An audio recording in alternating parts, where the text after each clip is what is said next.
excited because on the phone is Sammy Hagar, and walking into my studio right now is David Lee Roth, who... The two of them, I can't even... There's David Lee. Look at him. And looking good, too. Looking happy and healthy. Hey, David. Hello there. Hey, man. Good to see you. What's happening, brother? Take a seat. David always looks so happy. I'm delighted to be here. Good. Let me get Sammy on the phone. Have you met with Sammy face-to-face, by the way? I've met with Sam twice now. We're actually colleagues. Sam, are you there? Sam, are you there? Howard. Hey, how you doing, Sammy? I'm doing pretty good. How you doing, Dave? Outstanding. Well, I got to tell you something. I never would have believed like the Russians would be our friends, and more importantly, I never would believe that you two would work together. Bono called me and told me I had to do it for world peace, Howard. Let me go to Sammy first. Sammy, I'm assuming you always told me over the years you don't need money, so it's not for the money you're doing this. Why are you doing it? I'm doing it because Dave called me and said, well, he had someone call me to see if I was interested. I said, I think it's a great idea. I think the whole concept is just to do with rock and roll. It's to do with the history of Van Halen, and it's just to do with shoving it up the brothers' asses and not getting off their asses and coming out and doing it with us. That's what I thought. Is this a big FU, Dave, to the guys in Van Halen? In other words, That ain't all as you of it, can see, but that definitely is what kind of motivated me a little. As you can see, Sam and I can get along. Henceforth, I can pretty much hang with anybody. I think, in retrospect, it is a little bit for Eddie Van Halen. In a way, will this motivate you two to be friends? Because even Robin said to me, how long do you think these two guys with their egos... Well, you never know, Howard. We don't know. We haven't hung. You know, we haven't even done one show yet. Right. And honestly, I'm looking forward to it. You know, I think it's totally cool. I don't plan on hanging that much with my man Diamond, but I mean, if he wants to hang, we start doing that. That's one thing. But this is really, you know, it's a little bit. I think we have two different approaches here. Sam is going to throw a hell of a party, and I am the party. So throw a party for Dave every night. But Dave, but what are you gonna sing? Let's get down to the music. I got more hits than Beethoven, Robin. Come on. David Lee Roth has 7 albums with Van Halen. Right. Sammy Hagar has 6 albums with Van Halen. Right. Between the two of you got a lot of hits. Probably close to 100 million record sales, not including the bootlegs. Now, how does it work? How do you? Are you guys only going to sing Van Halen songs? I'm going to pretty much dwell on it. And the times when I was quarterback for the band, that's as familiar as the Nike swoosh or the McDonald's arches in America. Because that's what the audience wants, right? Absolutely. Sammy, would you agree? No, I mean, I'll do about 6 Van Halen songs out of about 15. And what will you do? Some Sammy Hagar solo material? Of course. Okay.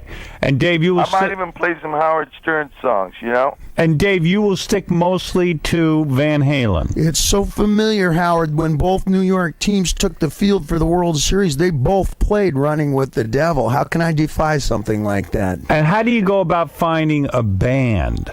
Now, who can play Van Halen? Now... Well, once you've already created the material, originating the material is the magical trick. But once it's on a record, 1 in 10 million may be able to do it. And I think I found that kid. He's brand new. Dave, are you reading this shit? No, I'm not, take it actually, easy, Sam. Sammy. Would you like me to slow down or just more space? It's 5:30 a.m. my time, and I'm on the West See, Coast. it's You already gotta slow started. down a Sam, little I bit. haven't been to sleep since the late 80s. Knock it off. Sammy, what's your point? That Dave Never takes a breath. never takes a breath and doesn't let you talk? Well, He's just really good, man. This tour is going to be great. This tour is going to be superb. Are you kidding? In a rivalry like this, and there's the harshest element of any rivalry, I think, between Sam and I, and I've said this before, is nothing that can't be solved with a shot of 𝗛𝗵𝗄𝗿𝗱. Anything, though, wait a minute, Dave. Is there anything to the fact, though, that you probably think your Van Halen material is the strongest material? Of course I do. Is there really a rivalry? This is like a little bit, not only is this a fiesta, but it's also a little bit like a NASCAR stock car race. And Now, you're this here. is like Tyson Lewis, not Elton and Billy. You know what I mean? Take me back now to Dave. You're sitting at home and you have this idea. You have a brainstorm, and I get the brainstorm. You're saying, "Wait a second. Van Halen thinks they hold all the cards. They have the band, but meanwhile, their effort to get a new frontman in 𝗛𝗓𝗄𝗿𝗱 failed. They really can't go on tour. No one wants to see Van Halen without a frontman." In a sense, that is a tribute to both the frontmen. right? And in a sense we're that the two front men of one of the most familiar sounds in the history of the sport. Yeah. so you're sitting at home and you go over it and you say, "Wait a second. If Sammy Hagar and I go out on tour, that creates excitement.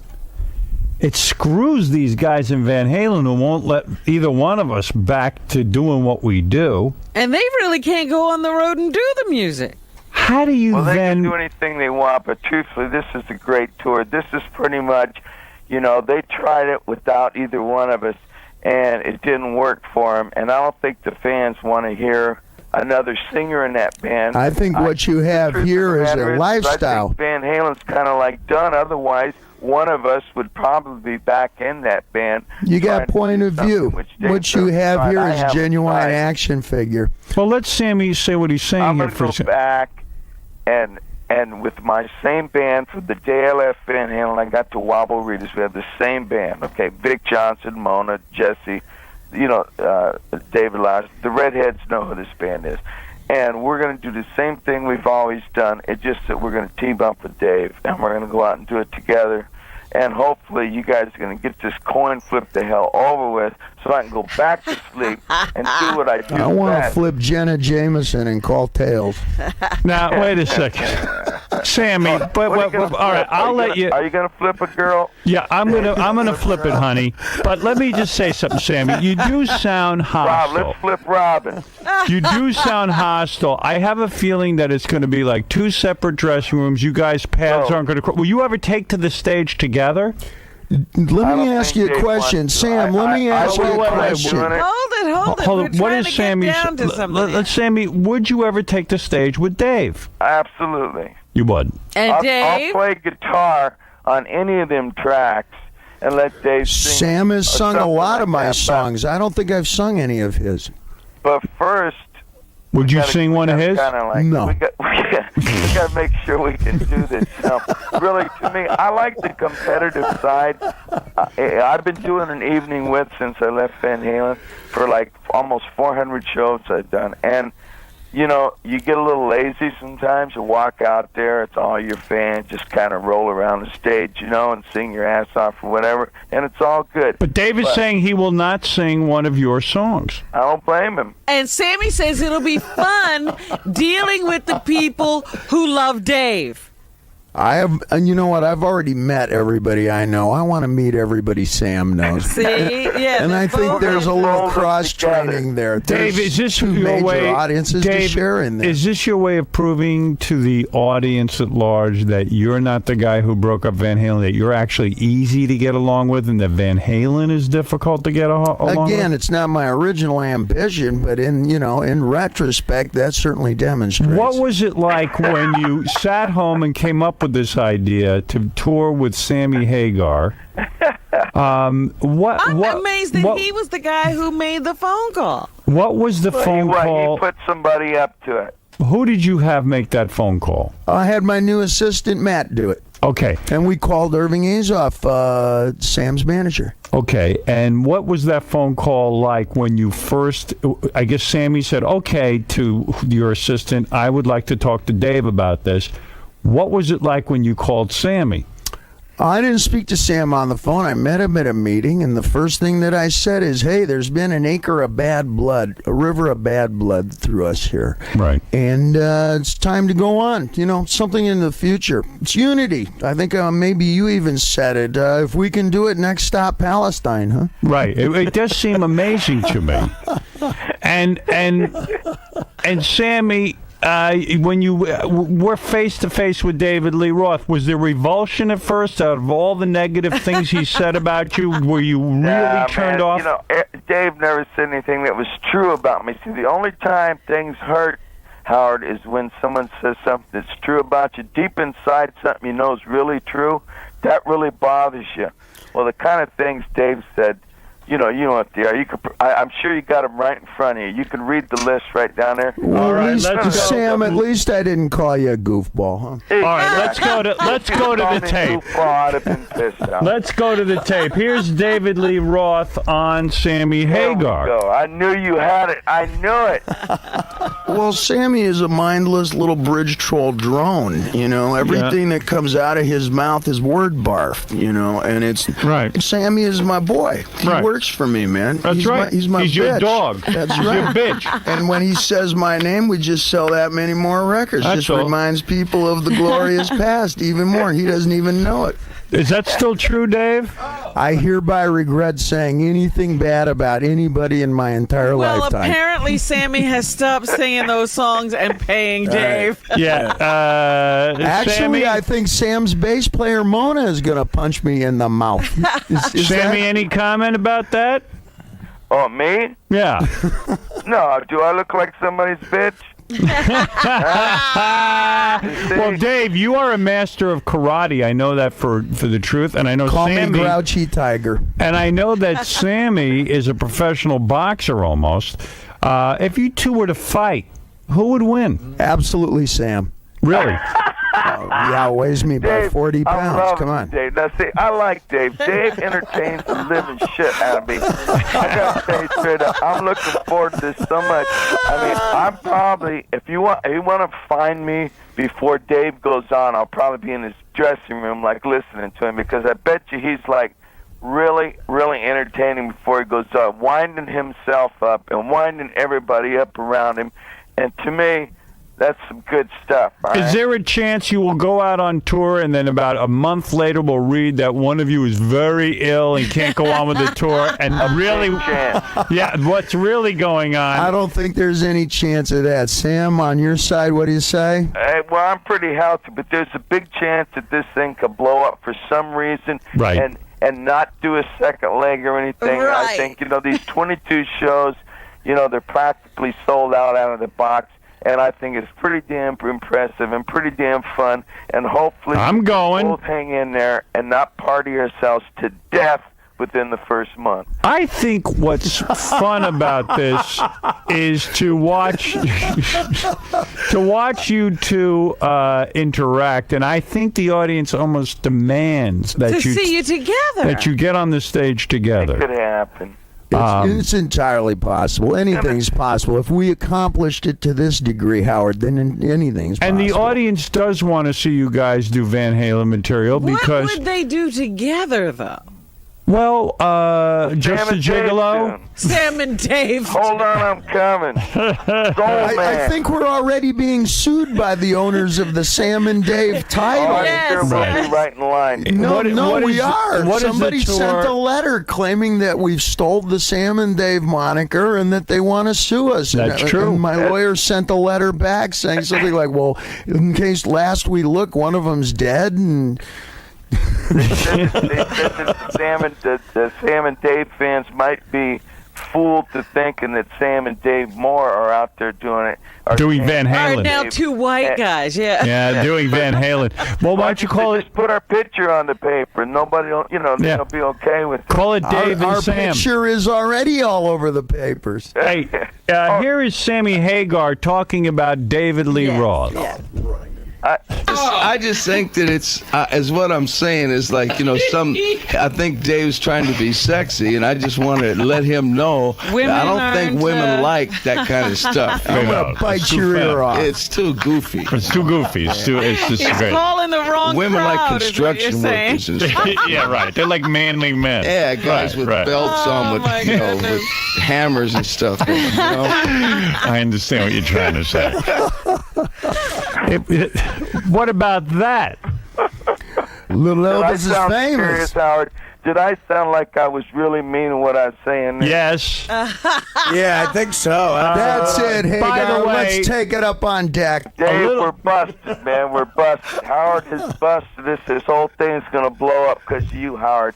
We had it all together. Now you're trying to ruin it. You're How an instigator. about a little credit to Howard Stern, who in 1997, during a Sammy Hagar interview, I said to him, what about a Sam and Dave tour? And what about the rumor that you and David Lee Roth are forming a duet? Oh, that's not Is that That's going too to happen? silly, man. Hey, look, I would love to meet Dave. silly. I never met Dave, but you got to admit, come on, Howard. I'm not Right, trying to burn the guy. He is really a goofball, man. You call me a goofball. Oh, Lord. Wow. I can't wait as to you visit. can see, there is some noise and color and controversy here, and I think what you're looking at are two trigger hippies. You know, David- the idea is David you Lee give Roth. peace a chance. We're going to get right after it. Isn't it true that Sammy Hagar, when you approached him about doing this tour, Sammy said, yes, I'll do it, but I have to open every night. Is that true or false? I think I said that. You said you wanted to open every night. Did you?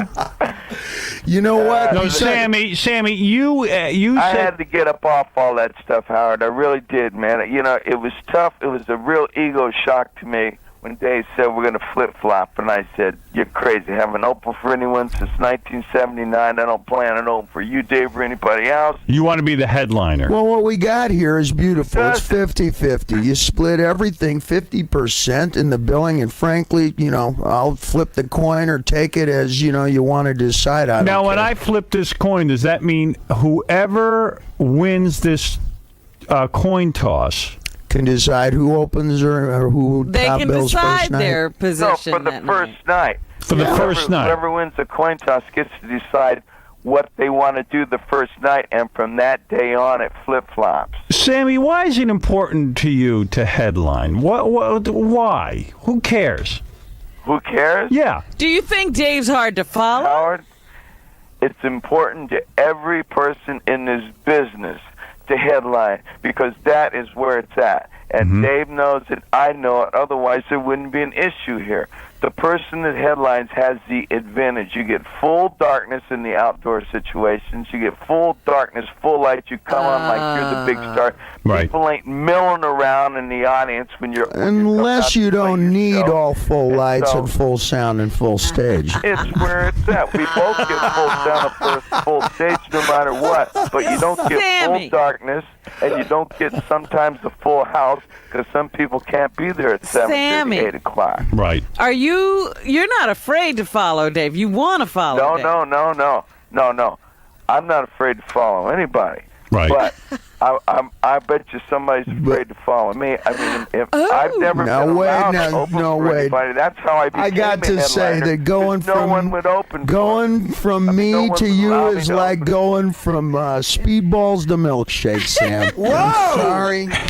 Look out! Well, you know, I think this is what makes this show great for the fans. I really do. Because honest to God, This isn't going to when I'm last open, more. Throw the seatbelt away. This is not I'm going to open. last. I want to make this guy wish he'd never did this, okay? And that's the idea of it. And I'm sure he's going to try to do the same thing. Sam, And the fans are gonna I'm win, made of and I everything think it's you're all not, good. plus a silo full of 200 proof testosterone. Let's party, pal. So in a way, Whatever but wait a that second, means. I'm a little shocked by what I'm hearing. In other words, Sammy's attitude really seems to be, hey, listen, man, I'm going out there to blow you off the stage and prove to the fans once and for all that I'm the he's guy. Absolutely. That's what his attitude is. But it sounds like a lot of because concern. I dislike Dave. I'm going to make him work even harder, and hopefully vice versa. He stirs me up. Sam is on the extra bike. I'm ready. Sam's pumping wiffle weights. He's getting ready. Man. I'm ready. Are you bringing wait a out the minute. bass player from Van Halen? Are you bringing Michael Anthony with you? You know what? Mikey's welcome, but I think the brothers would kill him. Yeah, but the brothers haven't done anything in half a decade. You should bring him out and do the sound with him, and I might think about jamming with that. Lose there Mona you and go. get Mikey in there. But wait a Mikey's minute. welcome. Mikey's coming to my house today. Is that right? We're playing tonight with Lars and Kirk from Metallica at the Fillmore. You are See? kidding Stellar me. company at the dead top of the serious. mountain. You're telling me that you, And Michael Anthony. Michael Anthony, and Lars, and Kirk Hammett And tonight Kirk at the are- Fillmore. wow, that's I've a been great there 3 show. nights already It's a with good my show. band. What kind of music do you do? What's that? What kind of music do you guys do together? My songs. Sit down. Guys, you're watching an NFL game. It's 4th and 1 with 30 seconds to go. Whose stuff is blurring out of the speakers? Come on.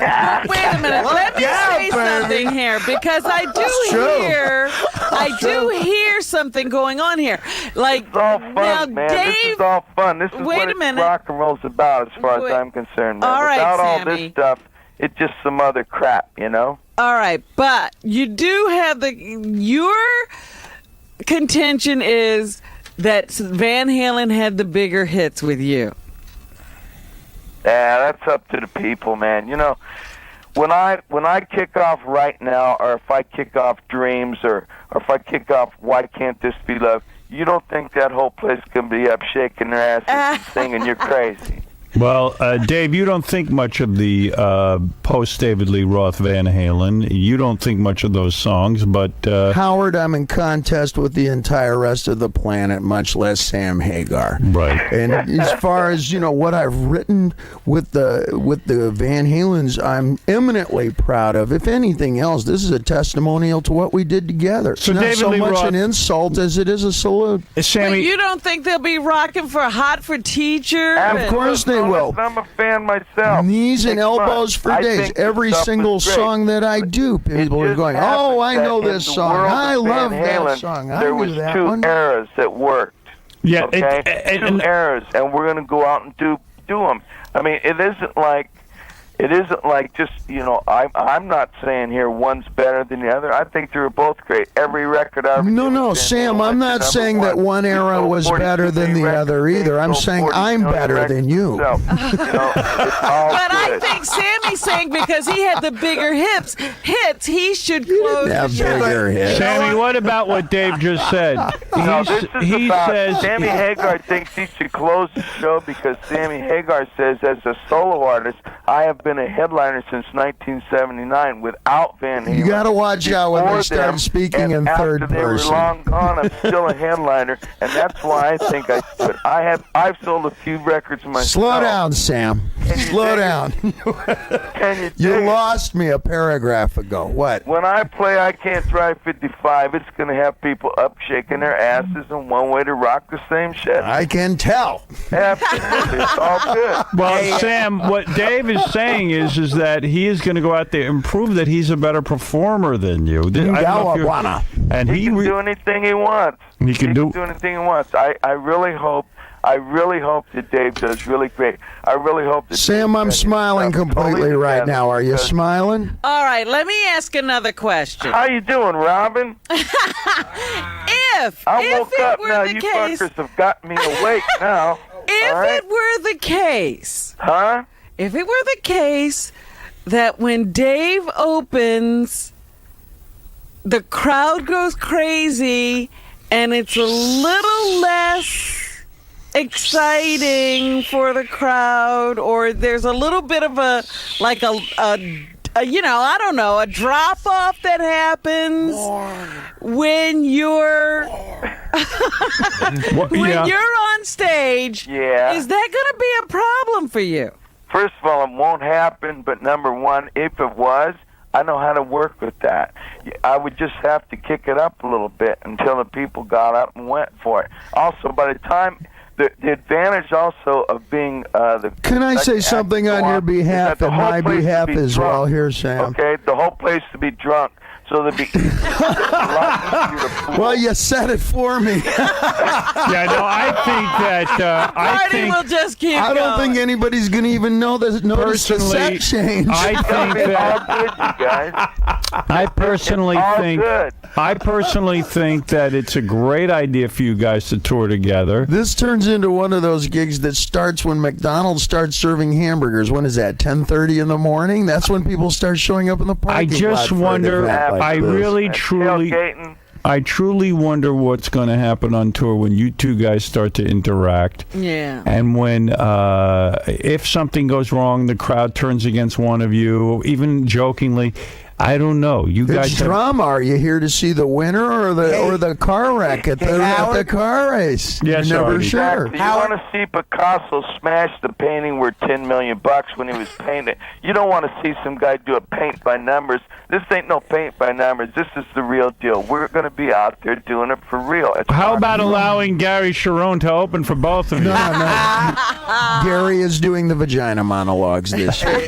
Yeah. Hey, Howard. Yeah. I'm 34 years old, so I'm in the Van Halen generation. I was a huge fan. And I think if I went to this show and David Lee opened, after I heard Jamie's crying, ain't talking about love, running with the devil, Panama, I love Sammy Hagar. He's a good guy. I would never turn on him. But after I heard those songs, I'd say show's over, man. No, I I don't gotta know go. that. I gotta go. I'm a Well, Van this is Halen. one of the attractabilities to the show because for every one of you, there's one or two of the who say no, it should be called the Sam and Dave tour instead of Roth. What song do you, Hagar, so- Sammy? What song do you open up with? If let's say I up with a song called Shaka Doobie. Shaka Doobie, and then and David Lee, what do you open with?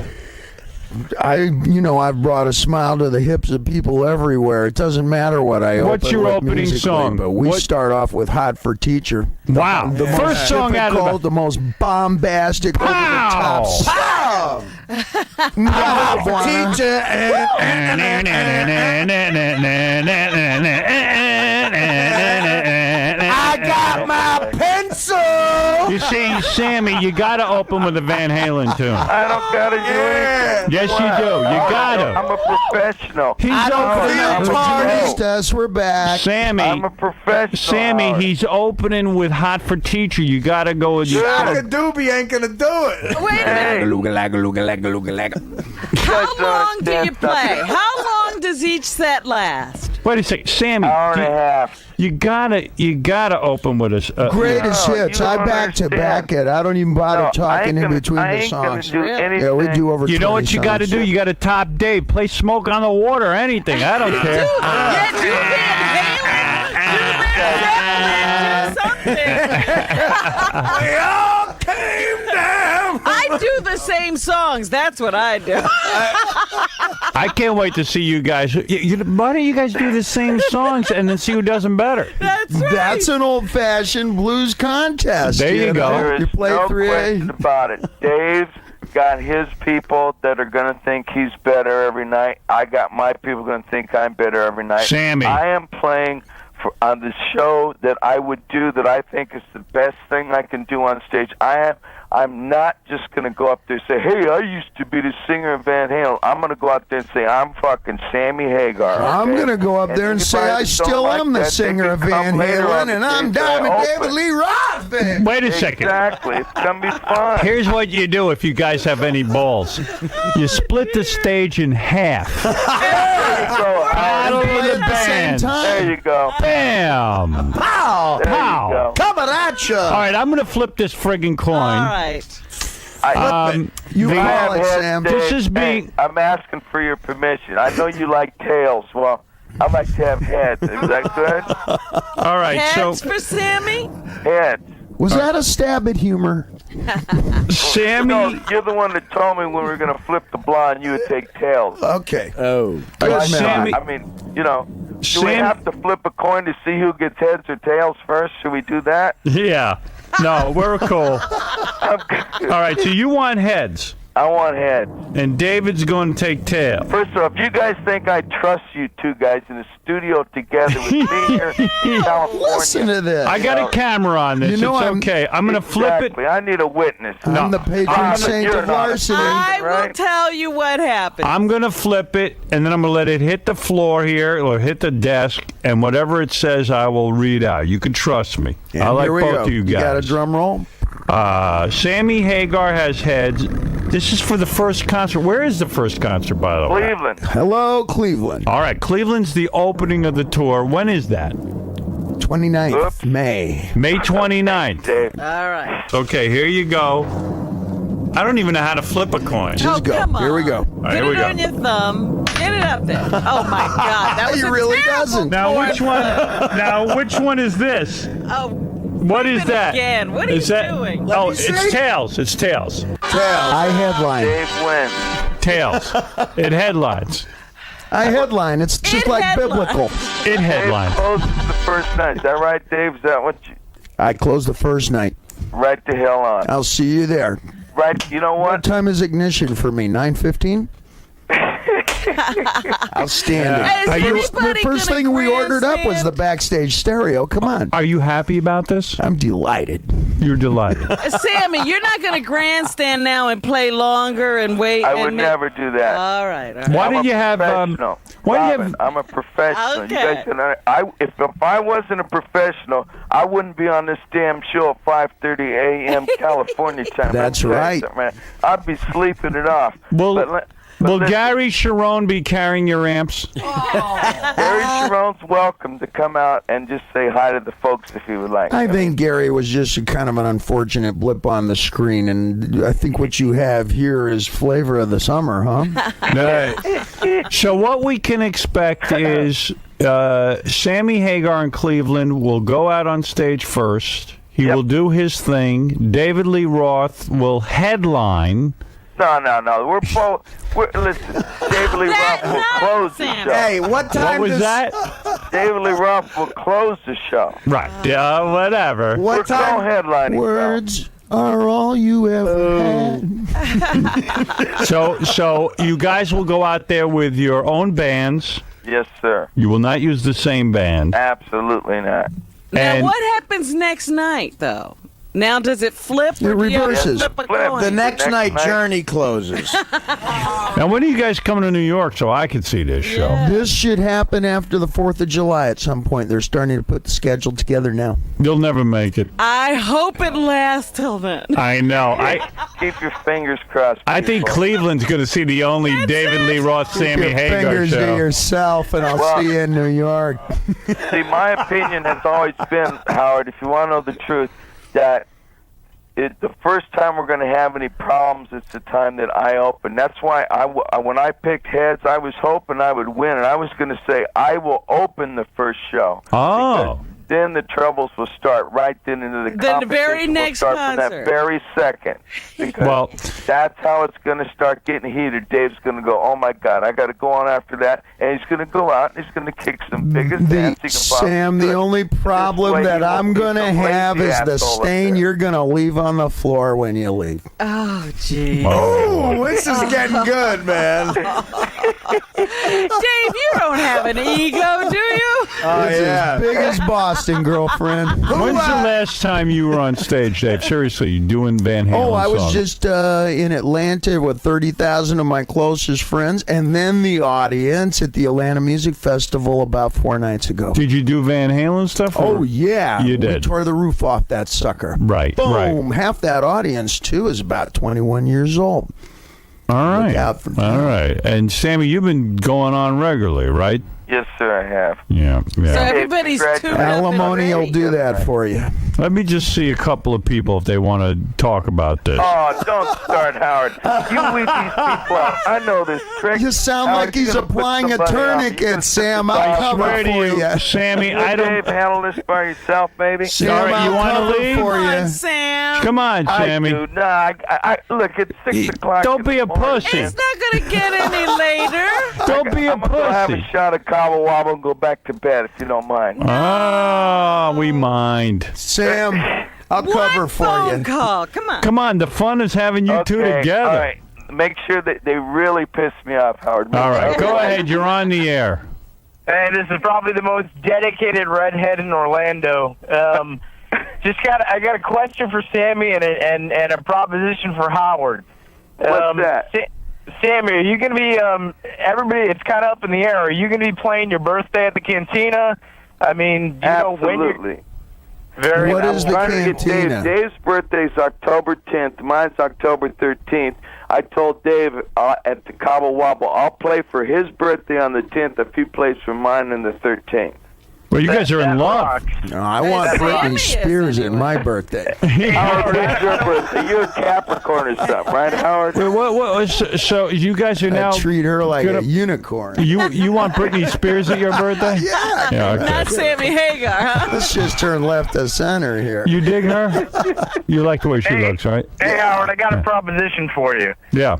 You name it, Prince Albert, anything. If you can figure out some way for me to meet Sammy, I will do anything that you can. I don't possibly care. dream of. Sammy don't want to But meet Sammy, see what? Aren't you glad you stayed? There was a redhead on the phone. you. Are Yeah. we love it. flypaper Okay. for crazies? Let's go to Angela. You weeded this one in. You had some guy there that was ready to burn me, and then you real quick shift me over to this No, guy. But, I'm just really picking him up. appreciate it. But listen, I'll see feeling you in paranoid. Cabo. I'll see you on the Sam. tour. We'll be playing Orlando. I'm sure as long as this tour it can work. Once it's showed that it can work, we'll probably continue on, but it's not guaranteed. But I'll see you out there, pal. What about Angelo? You there? Yeah. What's up? Hey, what's going on, Howard? Angelo, it's David Lee. How are you? How you doing, Dave? Outstanding. I've been a fan for years. Well, what do you want to say? It's nice to see that you guys could get along and go up on stage together, though. It's a time for Right on. unity, a But, great healing.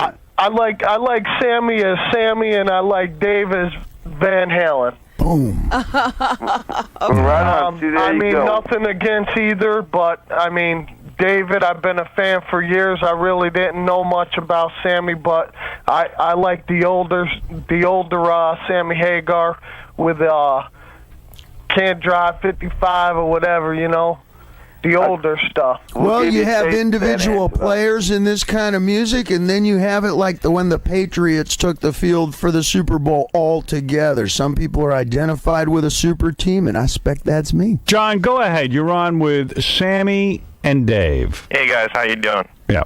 Hey, Good. listen, I'm a music journalist. I've met everybody in the Van Halen camp except for Dave. Hello. You know, I'm 32. Artie said he's 34, and he goes for the Roth stuff. I love it all, but I gotta say, nowadays, Sam, I don't know how you're gonna deal with this guy for a whole tour. Are you Sam's agent? Wait a minute. That's what a lot of people have been telling me that, but you know what? I think it's great, man. As long as it's what I had to do is I had to push my ego aside because Dave does have a giant ego. We know this, right? Yep. So as long as you don't come in and butt heads with his ego, you can get along with Dave. My opinion is this. This is where I think I've outsmarted him. So I'm just not using my ego for all this. I'm just going about being silly guy, just roll, twist one, have a couple shots, just go around and do my thing, and it's all good. And as long as I don't get my ego involved, I can do this. But the second my ego's involved, I'm going, David Lee Roth, I'll kill him. I'm better than him. So Right. I'm not doing all that crap because I want this to happen. This is really, really good for the fans. Well, you never know. Singing rock and roll. This will go down in history in the year 2002 as the greatest rock and roll concert of the year. Okay. And by the way, the guy on the phone, why are you assuming that David Lee's the tough, difficult one? Maybe Sammy is. You don't know that. Howard, you've seen me. I even got along with you, Howard. You did. You got along with everyone. Well, like I said, I mean, I've spent time with these guys except for Dave, and I love Dave since I was a teenager. And the other thing too, man, I just interviewed Gary Sharon recently. What's up with taking pot shots at Gary Sharon vagina monologues? The guy never said a bad word about you, and all he's ever done is treat, Dave learn to have a little bit of fun. Lighten up. Get over it. The guys have been put in a very precarious position with... Absolutely. Just all that stuff that happened, none of it was Gary's fault at all, man. He was the Who victim, cares? man. Who cares is right. It's showbiz, And I'd baby. hate It's to see the entertainment. next guy come in and try to do anything with those guys. I mean, you want to talk about people that aren't easy to get along with. Ed now, they fall way deep in that category. I mean, those guys were so cool for 8 years when I was in that band, and the last couple of years they turned into some other thing that I can't even describe what happened, but it was like some kind of cataclysmic. They left. It's not cataclysmic. They left the lifestyle behind. They didn't have the point of view. They didn't have the quarterbacks who could identify a lifestyle and a way to do it, to get after it. That's you and me, Sam, and we both have that completely and totally intact. Somewhere between Jimmy Buffett and the Led Zeppelins and the Grateful Deads and the Limp Bizkits is what we both sell for a living. It defies music, defies song lists, and it includes an entire day, much less than even. Sammy, why are you friends? What's not to like about Dave? Did you hear that? Yeah, That was Sammy. beautiful, But why wasn't are it? you What'd he say? friends, Sammy? Why are you friends with Michael Anthony when he's one of the guys who threw you out of your band? Michael Anthony He had was nothing to not do the with bad forming guy. that He was band. only the messenger. Exactly. Michael Anthony. you believe- wasn't do you even the believe that? messenger. Of They course hit I him in believe the it. back of somebody's trunk or something when they came in and made the phone call to me. Mike, he's a good guy. So you hate Real- Alex? You hate Alex? You guys hate Alex and I don't Eddie? hate anybody, but those guys weren't cool. They owe me an apology. What about okay? Eddie's cancers, alleged cancer? What's going on with that? You think that the guy would mellow a little bit? Have any of you been in touch with him about that? Not recently. I haven't. No. I don't know what's cooking with that. Does he have cancer? Yeah. That is the question that you're asking. That the king of all media, and you don't know the answer. Indicates that there's a severe question. So there's here. such I bad don't know blood that what's even when the cooking on it all. guy gets ill, like I saw in the Ramones, the guys had such a hatred of Joey that some of them did, that they would not even get in touch with Joey. No, if Ed was seriously ill, and I've talked to people in the camp, I would certainly make the phone call and wish him goodwill, and I would go down and give the guy the biggest hug he's ever had if I thought it was time for that. But I don't think it's time for that, and the guy pissed me off, and he owes me a phone call. That's all there is to it. I If hope Ed that was Eddie is seriously sick, I would feel healthy. I horrible, hope Howard. he's From the well. bottom of my heart, I'd feel horrible. I hope he's doing really well, and come the time that I find out that he is doing really, really well, I'll plant my foot so deep in his butt he'll think I grew there. Well, listen, I wish both you guys luck. The Song for Song Tour, the heavyweight champs of rock and roll tour. Undisputed This is gonna be heavyweight fun. This is going to be fun. If it gets to New York, I gotta be there. We will. Because they're both gonna kick butt on stage. It's gonna be a mighty time. David Howard, Lee. and sometime I'm going to invite you out at 2 o'clock in the morning on the stage to sing Dreams with me, just like you invite me on your show at 5:30 a.m. You know Bro, what I'm saying? let me out there with my guitar and let I'll me get do back some there. damage. Let me out Howard there. looks more like the hot for teacher type than the dreamy type, just from where I'm sitting. Dave, I'll see you in Cleveland, pal. Sam, be there. I'll meet you at the bar in 32 measures. Right the hell All out, right. man. Thanks, Sammy. Peace. Bye. Well, the new Osbournes. David Lee and Sammy Hagar. Put My a kids camera would back have there. to be skinnier.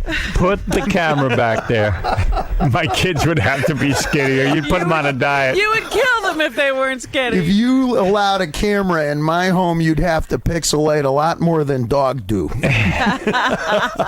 What about that? Would you be willing to allow the cameras in your home? Yeah, but they wouldn't be able to show half of what they catch, you know. Right. This isn't about the money, though, for you, this tour. This is about pride, and this is This is about faceless, gratuitous backstage sex. No, you also Are love... you still doing this? You haven't given that up? It ain't faceless. I know everybody now. He actually learns their names now. Oh, He's matured. good for him. David Lee, I love you. You know that. Howard, you're the best. I'm happy for you. I think this is a great idea, your tour. I said it from the beginning. Thank you very much. I thought you guys should have done this years ago. I love that you're going to be out there. Can't wait to see you out there playing when you come to New York. And Cleveland's in for a treat. What are you wearing? Spandex? Skin tight, my best tactical spandex. We're But on wait a heightened sec. alert, Howard. That's a decent question because I'll tell you something. Because I'm back in style all over again. Are you talking about low-cut bell bottoms with a drawstring and little Elvis loud and proud? Baby? Nowadays, everybody dresses like kind of grunge, you know, just with a T-shirt. Any of the younger bands, yeah. you know, it's a T-shirt. And it's almost like trying not to look sort of glam like Van Halen. Well, you got to have a whole lot of self-confidence there. You're Will you talking dress about up? new young bands, then yeah, you know, when you're first starting out, then maybe you're a little undecided. But everybody's got a different trend. I kind of occupy a space in my own, you know. Well, you're doing well, David Lee Roth. This is it. Far cry from the days when you were wandering around in the park scoring pot. You're back on top of the world, and I love it. Good for him. Yeah, Great. here. And this should be great. And in fact, you really want to stick it to Van Halen. You should have the guys in your band wear Eddie Van Halen masks. Just have them parade No, around. you know I what? think the new guys are going to dignify themselves. They're new, they're hot, and they're doing it for all the wrong If reasons. they really want to stick it to the Van Halens, stay on tour. Don't start fighting with each other and end the tour. And I think, as you Keep can the peace. probably discern, that between Sam and I, the most intense level of rivalry is nothing that doesn't end with the last bell and the first beer. I think that they're going to go out on tour, and I think their management is going to do everything to keep them separate, So they don't get on each other. and so they don't get on each other's nerves. My management's already threatening that. You know what you ought to really do? Get You him want another to- bus. If you want to, yeah, right.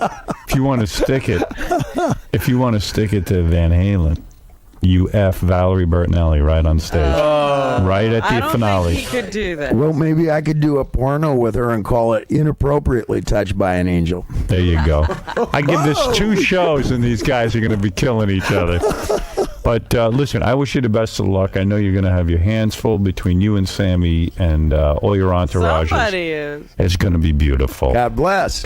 And within 2 weeks, Dave should fire Sammy, and that'll be the end of it. We'll be back with the news right after this. Hello, Gary. This is Riley. I'm calling you from L.A. You motherfucker brain damaged or what? All right. You call me at 8:05. We've been trying to contact you for some time now. How can I be on your show when you don't talk to my representative, who is sleeping out here in L.A.? Give us a call. We'd like to be on this morning. We were on your chump-ass show last night. And let's do something here, man. That one guy put together that Metallica song. That was great. That was really good. I sure wouldn't mind them playing that song while we invade Iraq. I really wouldn't. A plane has crashed into the World Trade Center. The World Trade Center is on fire. I don't have any more details. I'm following this story. Was it a terrorist attack? It's got to be. We're under attack. We're under attack. You know who it is. I can't say, but I know who it is. It's war. Come on. Oh, my God. It's got to be. We're at war. A second plane might have crashed, and a second building is on fire. There are people flying planes into New York City and crashing into buildings. The attacks occurred 18 minutes apart. What's going to be next? You know what? This is our worst nightmare. You knew this was going to happen one day. What is it, Joey Booth? Howard, hey, I'm down on West 4th Street. We heard the first explosion. We went outside. We're watching the smoke come out. There's a hole in the side of the building. All of a sudden, maybe, I don't know, 10 minutes later, there was another plane flying around, and that disappeared into the jail. We have the technology. We know where they are. We can do it. Just do it. We can't get Bin Laden, and there's something wrong in this world. Howard, we were standing here, and we were just discussing the things that were going on, and the second building just crumbled right in front of us. Are you watching the footage? Yeah. Oh, it's horrific. The whole thing just collapsed. What? Oh, everyone around is in danger. All Americans to get arms together, everybody's at work at 9 o'clock. They timed it just perfectly. I can't even believe it. It makes me cry. It's sad. They're going to bomb a whole bunch of sites. Make sure everybody takes watch. This will be going on every day now unless we act swiftly. That's how we think these terrorists that. It's whole other damn country. You can't even see downtown. It's completely covered with smoke from the collapse of one of the greatest buildings ever built. Now is the time to stop their rhetoric. The Arab world has to be taught a lesson. It's time to end the misery for the world. All these countries are jealous of us, our way of life. Countries have to be held responsible. Let their people burn and suffer. We have to protect our way of life. We're too liberal. When parents are too liberal, the kids get spoiled. And they act out. Teach them a lesson.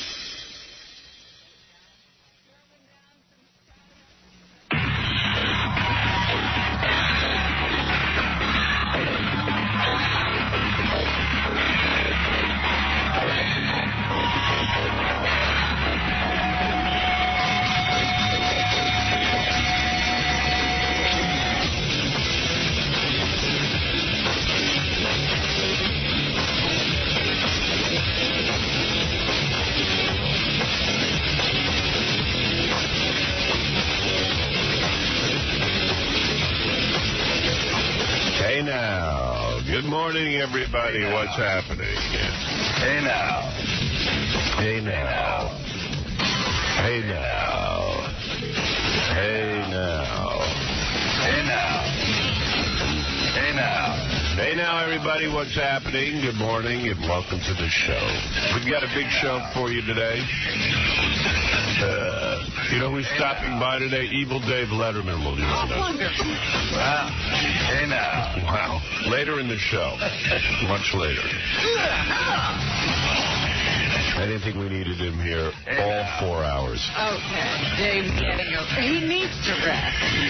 Because of his evil shingles. He's doing his voice exercise. I was reading in the paper, some dude wrote into the Daily News and said, you know, how come all those protesters didn't, like, lay down in the street and get all dramatic when 9/11 happened? I don't remember them being around. They were too busy running. People should have been, like, marching through the streets. You know, protesting, like protesting the animals over in the other part of the world there. You know, and laying down in the streets, and France and all of them, they should have been laying down in the streets. Yeah, they should have gone to places where people commit terrorist acts and train and say, we're having a die-in right here. Yeah. You know, no one has protests.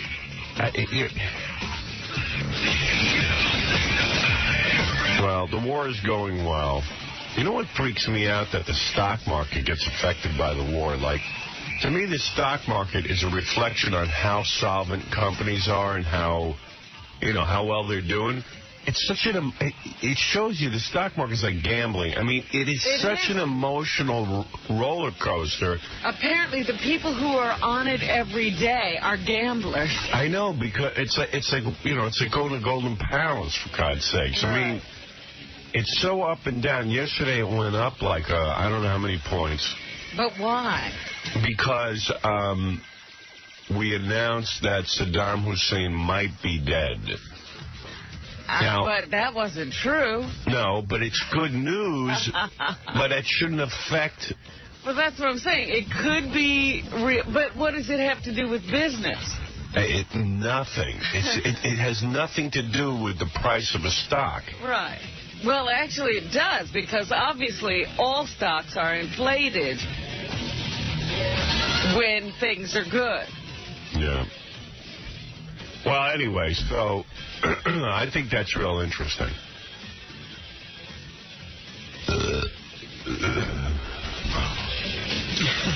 I got more David Lee Roth tape today, too. Oh, wonderful. Yeah. I forgot again to listen. David has to be on for a few more days for me to get that he's on the air. Yeah, we forget. How long's he on for? Just till tomorrow, I think. Oh. Where's Kane? I don't know. He had to take 3 days off for some reason. Modeling job? Maybe. Auditioning for Entertainment Tonight. Sex in the City role.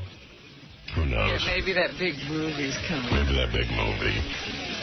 The big news yesterday was that Jennifer Garner, the chick from Daredevil, in the TV show Alias, yeah, is divorcing her husband.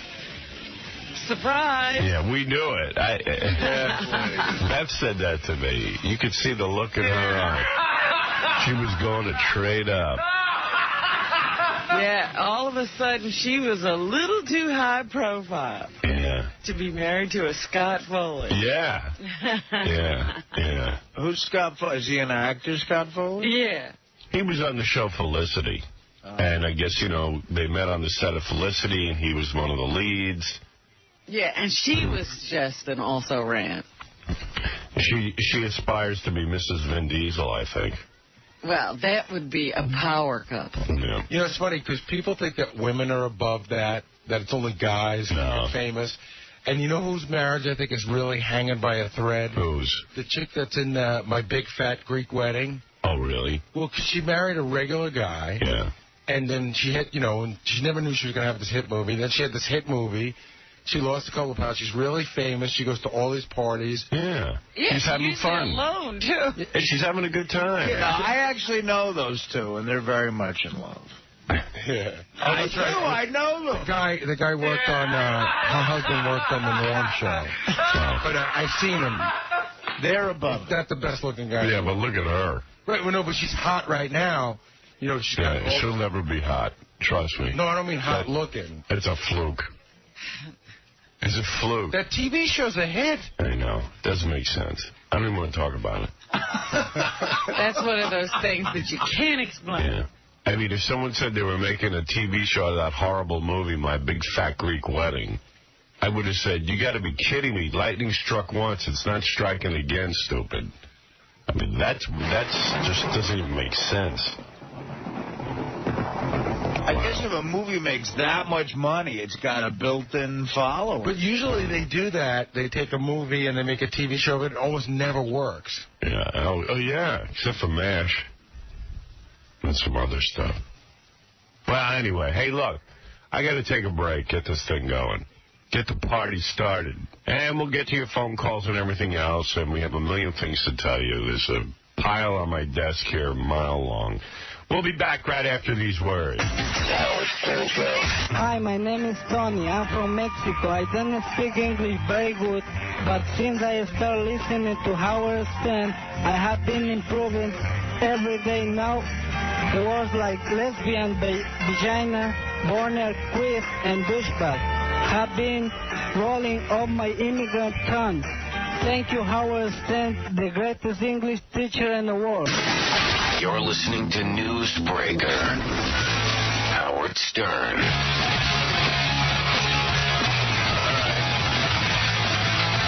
Let's break some news. You got terrific hooters, but you got a butter face. Your ass couldn't be much cuter, but you got a butter face. The Big Butterface contest will be going on in Las Vegas. We got an email from a guy yesterday. He said, you got to check out this chick. She went to my high school. And this girl could win the Butterface contest in a second. She would take the $25,000 in a minute.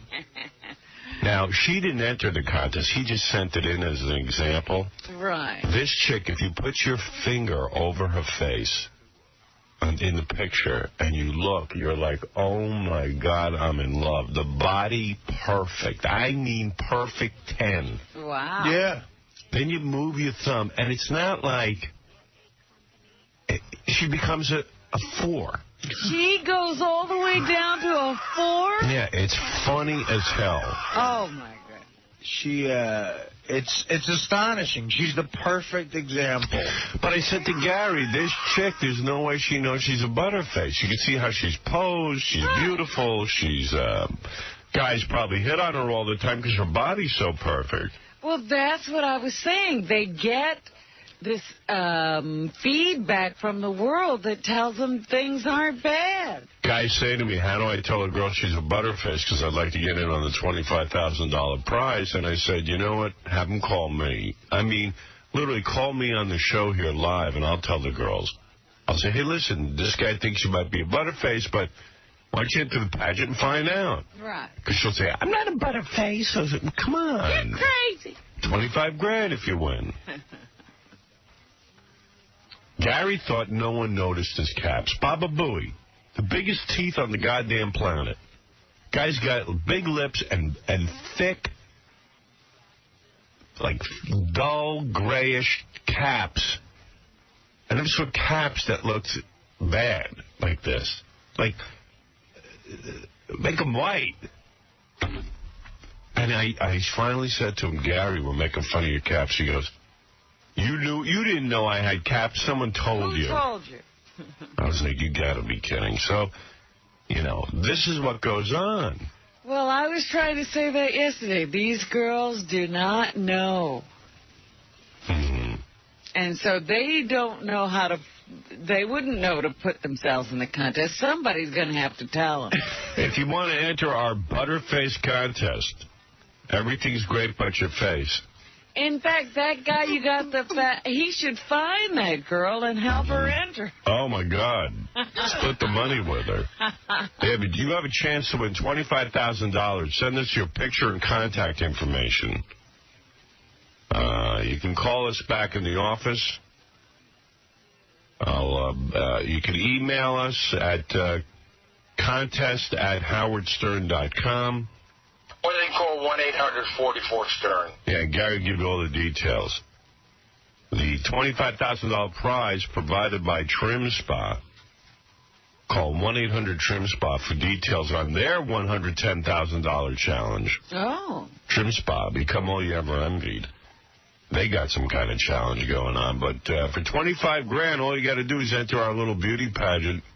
And we're going to do this in Vegas. And if you win, you'll be crowned Miss Butterface. $25,000. We'll be doing our show from the Hard Rock Hotel and Casino April 22nd through the 24th. I'm just wondering if Miss Butterface will be proud of her title. Probably not. Sure she will. Come on. I mean, she's got a great body. Everybody wants a title. Mm-hmm. So think long and hard. I said most women are going to look. You know, most guys can look in the mirror. They know if they got a bad mug. I know I do. I don't think so because we've had a lot of guys, you know, when we used to do Dial-A-Date all the time, guy would tell you he's good looking. He walks in here, you go, what is he talking about? Mm-hmm. Guys don't know either. Guys just think if they look human, they're fine. Yeah. Well, look at Chauncey coming in here thinking he's better looking than me, and as bad as I am, I was better looking than him. Good Lord. John, you're on the air. Oh, hey, Howard. I just think your scoring is wrong. If you're gonna give one score to the prettiest girl, it's gonna be a high score. Then you're gonna take points away for her being ugly. No, this is how the pageant's gonna go. And I anticipate we're gonna have 5 women competing. And what's gonna happen is, I mean, it might be more, but this is what I'm predicting. They come out in their bathing suit. There's a bag over their head. The judges look at the body and go, oh, my God, perfect body. 10 10. Or a good body. 7, 8, whatever it is, whatever points that they give the body. Then I slowly take the bag off the head and reveal. Actually, they step behind a sheet. See, I'm not sure which way to do this. All right, no, I'm going to get rid of the sheet. Yeah, so then you don't need the sheet. Then you remove the bag. You understand? Yeah. And then there's a loud, audible gasp from the audience. Like, whoa. Yeah, you want to hear almost like a Homer Simpson, like a Yeah, like not even a scream. It's like a. Yeah, like you're hitting the gut. Yeah, there it is. Like, Yeah, because you looked at that girl yesterday. You put your finger over her face. You didn't need a sheet over her body. No. You saw the face with the body. Yeah. No. Yeah. So anyway. Yeah. So. Yeah. Anybody get the Chris Rock yes for you, Fred? No. Yeah. Please do that. Please, somebody. Yeah. So anyway, then there's a loud, audible gasp from the audience, and then the judges go for the face 2. Meaning terrible. She's a 2. And then you take her body score And her face score divide by 2, and that's your score. Oh, okay. Come on, that's great. I see. Yeah. We put a lot of thought into this, sir. Perfect. Okay, yeah, I thought you were adding the 2 of them, and then that wouldn't work because you could have a 6 and a 6, and then you'd have 12 at that point. So it's best body, worst face. Great. See, but maybe that doesn't work out now that I'm thinking about it. Because if a girl has a 10 and a 2. Right. She'd be a 12, then she gets a 6. Right. Right. Then you have a 4 and an 8. See, but wouldn't it work? See, it doesn't work. Because the low score will... You see, it should be the lowest. I got it worked out. This is what everyone says we should do. It's a 1 to 10 for the best body. Go ahead. And a 1 to 10, a 10 being the worst face. Right. Exactly. That'll do it. Combine the scores. This guy's right. Right. Because you got to get a high score. Right. A 20 is the winner. A 10... That's exactly right. A 10 face, a 10 bad face, and a 10 great body. 10 being ugliest. Right. Your 20 is a winner. 20 takes the contest. Now, what do we do in case of a tie? In the event of a tie? You have a runoff. Really? Yeah, they should run off. They run off into another state, way far away from us. They both get bukkakied in the event of a tie. Yeah. All right, thank you. Thanks, Howard. Thanks for pointing that out, John. You're absolutely right. We would have figured that out eventually. Yeah, the sheet might be a bad idea, because I saw that email picture, and you really got to see the whole thing together to believe how much a face can bring you down. Yeah. All right. Nick, you're on the air. Hey, I was watching Tonight Show last night, and Jillian Barber and her whole crew was on there, and they were just like, yeah. You could just tell Jay was like, shut the hell up. Because they, if he didn't go to a break as soon as they did, he would have snapped. They just cannot stop talking. Jillian cannot stop talking. Jay doesn't like chaos on that show. Oh, yeah, you could tell. Thank you. Jillian was just off the mouth, just going. Jillian's an interesting chick. That's a chick who, has to wear a belly shirt everywhere she goes. She's so insecure. She loves you. Yeah, I know. She has to wear a belly shirt everywhere because she's got a good body. Mm-hmm. Yeah. She's got a good belly. She's not a butterface. No, she's an attractive woman. Oh. Yeah. If anything, she's got a bit of a butter body because butter body. Her arms and legs are a little stubby. Yeah. I mean, if you're going to get picky about it, I bang her very hard. Oh, yeah. I find her very attractive. Hey, if you approach her, I guarantee you can score. I guarantee. Yeah, she's kind of giving me the signals that I could bang her. Really? Yeah. And we were backstage at that boxing match, and she was kind of giving me the vibe. You know, I think if I had her up and to give her the Nobu treatment up in my apartment, I could. Yeah. You know what I mean? Fly in a few rock shrimp. It'd be on. I can't believe we're having rock shrimp right in your apartment. You really know people. All right, spread your legs. Let's do it already. Shut up! Whip off that, wrap that belly shirt around your mouth and let's get going. Gag her with her belly. Gag her with her belly shirt. Beth and I had some wild sex last night. Really? Yeah. Freaky. Freaky sex? Yeah. What are you doing? I have this. What the hell happened? I forget. I don't even want to go into it. Yeah. What? We were getting down. He didn't tie her up. A little something like that. Oh. Any porno involved? No, but we were talking about watching porno tonight. They were making porno. Oh. We made our own porno. But we're thinking about watching some porno tonight. Is that right? Wednesday night porno. Wednesday night porno night. Hump night. Yeah. She was saying to me, she did some modeling job, and she was going to go out to dinner with a bunch of people. She wasn't feeling all that well anyway. I said, listen, you don't need to go to any dinner. I got your dinner right here. We need to take care of your bride. Yeah, you need to get better. I got your dinner. Ho! How about a little tube steak? Oh! I'm going to take you out and throw a burger down your throat. Hello! Yeah, you see, I don't have anywhere to tie a chick up in my apartment. So I'm doing this move now where you take something, a piece of material, you tie her up and hold it over her head. Control the whole situation. I see. So she's bound, but not to something. Yeah.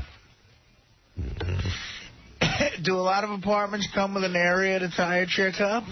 Most people have a bed, like Robin has one of those old-fashioned romantic beds with the bedposts. Oh. You got to get one of those. Right. Robin bought that so Mr. X could tie her up. Believe me, there's a lot of tying and bonding. You love to be tied up, I can tell. Get it. You got that look in your eye. Please. You like things done against your will. Right. Like to have your legs spread akimbo. How things are done to you. All broads like that. You know why? Because they don't have to do anything. Then they don't have an excuse for not doing it. Yeah, you just... I'm tied up. I'd tie you up like a rodeo calf. You wouldn't even know it hit you. A rodeo calf? Yeah. 8 seconds. I'd chase you around the house and do my lasso. Give a new meaning to 8 seconds. 8 seconds. That's it. That's all he needs. Big movie for Luke Perry. Had to do it. I had to get out of 90210 to go do 8 seconds. Genius. Another genius career. He seems to be doing okay. He hasn't crashed any cars. Luke's not a real well thought out guy. He was on Beverly Hills 90210. And he had the same agent I did down Buckwald. Yeah. He comes to me and he goes, I'm leaving Buckwald when he got to 90210. I go, why are you leaving Buckwald? He goes, he didn't pay enough attention to me when I was doing a soap opera. I go, yeah. So that's why you're leaving him? I go, why would he pay attention to you when you were doing a soap opera? He made your contract. What's he going to do with you? Now you got something going on. Now he'll do something with you. That's how it works. He's holding a grudge. So he goes off and gets one of these, agents that... Right. The big Hollywood agent. It doesn't even know you. And, of course, they're going to take him. He's Luke Perry from Beverly Hills 90210. They go in and make him, 3 bad movie deals.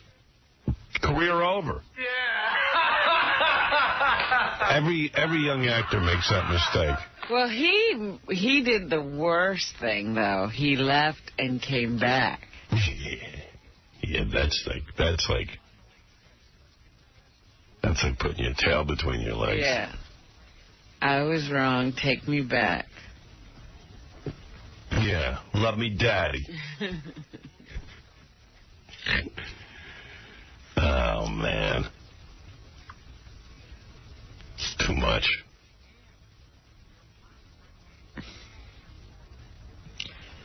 Well, maybe he saved a few pennies. Who, Luke? Yeah. Yeah, he's got to have some scratch. Yeah. I don't know. I don't think he's doing the private jet thing. No, I don't think that. Yeah. I'm sure he can afford the Nobu thing maybe once a year. Yeah. He got married. Another good move. A series of great with moves. this anti-marriage thing. Most people are doing it. Yeah. Like you. Yeah. They do it at least once. At least once. Yeah. Keep doing it. You did it. Yeah. I did. You weren't so smart. Yeah, learn from me. If you're going to learn from me.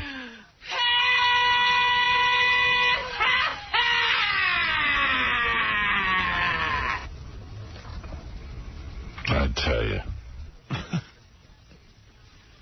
Oh, Jesus Christ. What? I just remembered I left Beth tied up. Oh. I gotta go. I gotta leave. Damn it. I gotta. Yeah, you can't let somebody go in and untie her. God damn And it. is somebody coming to your apartment going to find her, though? You know what? Send 𝗛𝗻𝗋 over there. I'm sure. 𝗛𝗻𝗋. Could you imagine? He walks in tied up. Yeah. And when you get home, she's going to be hornier than ever. Yeah. Yeah, but wouldn't it be funny if a bunch of household staff... Yeah, right. Yeah. Fortunately, I don't have a staff. And there's the missus of the house all tied up. Yeah. All right, 𝗛𝗋, you're on the air. Speaking of the double. Hey, what's going on? Fred does a good impression of you. What's going on, Hal? What's going? You know, I saw the Goldust show last night, and just when I thought your show couldn't get better, I don't know how you do it. I just don't know how you do it. Is Beth coming to Vegas? Not bad. He just said everything I was going to say. Now, I was saying about that Miss Butterface contest, man. That's going to be awesome and degrading both at the same time. Right. Who's going to be the judges to that? Well, you know, we've been giving that a lot of thought. We might end up with a celebrity judge, but, you know, Ralph is good at it. Yeah. We're going to judge, basically, you know, me, Robin, Fred. Yeah, whoever's around the table No Benji. at that time. I had a weird conversation the other day about Vegas. You know, we're going to Vegas April 22nd to the 24th, Hard Rock Hotel. Like, we go every year. We love it over there. They're great. So Benji went to the guys at E and said, he doesn't come to me directly, but Benji goes, you know, I contribute to the show. I write for the show. I would like to be able to sit at the table where you guys do the show. We do the show from a blackjack table. Right. So I'm like, you know, Benji's really not on mic.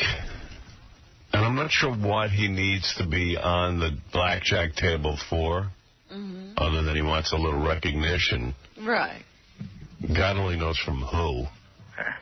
I know he's doing a good job. I think he's looking for girls or something. Broads, yeah. It's not true what you said. Well, what are you looking for? Because quite frankly, I got so little room. You know what it is? I got so many microphones to run. I understand that's not what I asked. And I thought What did you ask? Because DePace told me you wanted that, and I said to DePace, "Hey, do I have to go deal with this?" It's not what I asked. Well, tell us what you asked. When we went to Vegas before, I was shoved in a real kind of little corner. It's true. It wasn't even a corner. It's like a prefabricated phone booth. I saw him fine. As long as I saw you. I don't need to see you. And I said this was kind of I thought it was a bad spot. Why? For what? It was hard to see what was going on. It wasn't where the psychological feel was going on. I asked Scott if it could be moved. He said no, but next time if we go, just bring it up to me ahead of time, and I'll see what we can do. He said bring it up to me ahead of time. I put you right up at the table, dude. I think it's funny, but you know. So Scott, this time. Want me to be honest? You distract me. Your face. You're odd. Benji, I asked you one question. I said, can you do your job better if you were... Scott, did I ask to sit at the table?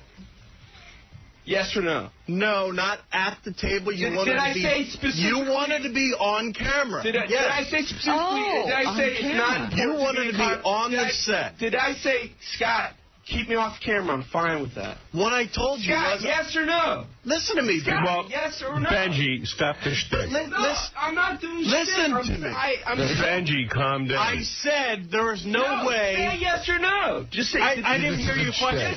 This isn't shtick. No, he gets bummed about being shoved in a corner. Just say yes. I don't even know if I heard your question. Did I say it's fine to keep me off camera? Say keep me off camera. Yes. And you know what I told you? Okay, stop right there. No. You know what? No, listen. Let me talk now. Let him talk. And I said I can't figure a way to put you on the set, not on camera, without building a wall in front of you. And you said that's no good. Because he wants to be on camera. Exactly. No, that's not true, Howard. That is true. I asked you one question. Listen to me. No, let me answer. Did I say put me down on the ground? Did I say put me down on the ground, keep me off the camera, keep me out of sight? And I explained to you there's a cement floor. He asked reasons. You said, well, Howard doesn't want this, this, and this. It's fine. It's. What do you want? Tell me what you want. I want to hear your problem. Absolutely, I love recognition. If you say, Benji, we want you on the camera. You want to be on camera. No. You know what? Scott bought Benji black T-shirts so he wouldn't be seen on the E! Show. You know this? No, he bought black T-shirts. Yeah, talk about that. Because I made the decision, if you're not going to have Benji's mic up all the time, right? Why see him? He's distracting. That's so right. Benji wore nothing but white T-shirts, and there was no way we could physically possible in this room make him dark on camera. Right. So we bought him some black T-shirts. In the case that he wore something white, I brought it in and said, hey, Benji, put this on. How soon until you tell him to put shoe polish on his face? We thought... Put a bag on his head. Now here's my point, Benj. No. You're not on... Are you going to let me talk or are you going to yell? Yeah, but I hate being misconstrued all the time. I don't care about your stru. Here's the deal. I think you do a great job. You're really not an on-camera guy. You're not we don't mic you all the time. If I have you up there, it's one more microphone I got to sit and worry about, and it's one more space taken up every time I want to get a guest in there. It's a small little table. Now, if you're not going to be up at the table, where is it you would want to be on camera? I didn't say about being on camera. There's a lot of space. So then what do you need? I think he feels isolated. Is that right, Benji? And you'd like to be... What's the difference? You're listening over headphones. Howard, wherever I am, I will do a good job. I will do the best job I can. Exactly. And I will do a good Stop job. there. Shut up. Stop there. Scott, shut up. No. Scott, what do you think Benji needs? Yes or no? Yes or no? A haircut. Shut up a second. A bag over his head. This has been going on, and it's like, you know what? I feel bad for Benji. Benji wants to be a superstar. I know that. And I love Benji. He's a good kid. He's not even so much of a kid anymore. You love him? He's middle-aged. We don't know how old Benji is. He's about 35. 35? Yeah, he's no You're kid. kidding. No. Are you kidding? Well, what do you think he is? He claims to be under 30. He was, in his 20s. No, in fact, when he first interned for us, he wasn't even in college. Are you kidding me? He went and signed up for college for 1 credit, so Tom couldn't say he couldn't work to intern here. So he was like a 30-year-old Billie Jean King and Bobby Riggs. But if you're so sure, give me odds, give me points. All right. We got the whole bit. We're done. Odds, points, We'll see spread. when we get there. We just want to see you lose. That's all. Well, you'll be seeing me lose a lot in those 3 days. We're going to take a break. We're going to do news for you right after these words. Hi, this is Ronnie Martin. I have been on aerial ships not of this earth. I have visited with aliens aboard the mothership. Now I'm visiting Howard Stern, a man whom I admire. Known and respected throughout the world. This is Howard Stern. Aqualung, my friend, don't you know? It don't come easy. Snot is running down his nose. Snot running down his nose. Greasy fingers, smearing shabby toes. Aqualung, my friend. I love it. Things over.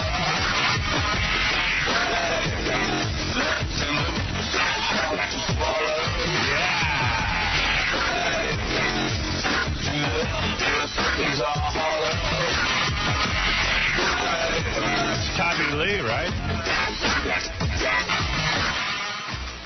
Tommy Lee.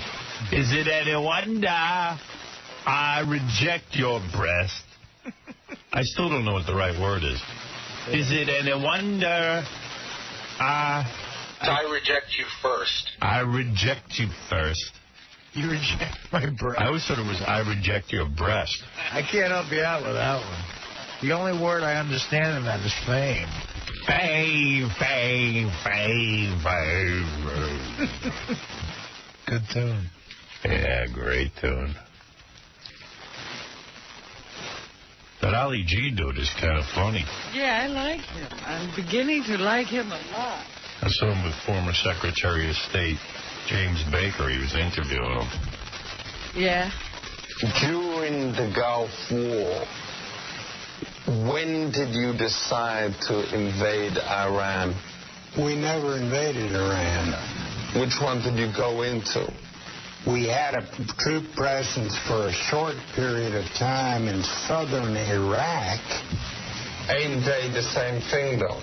Ain't that just... They're two different countries, Iraq and Iran. Do you think it would be a good idea if one of them changed their name to make it very different sounding from the other one? No, because Iran doesn't sound like Iraq.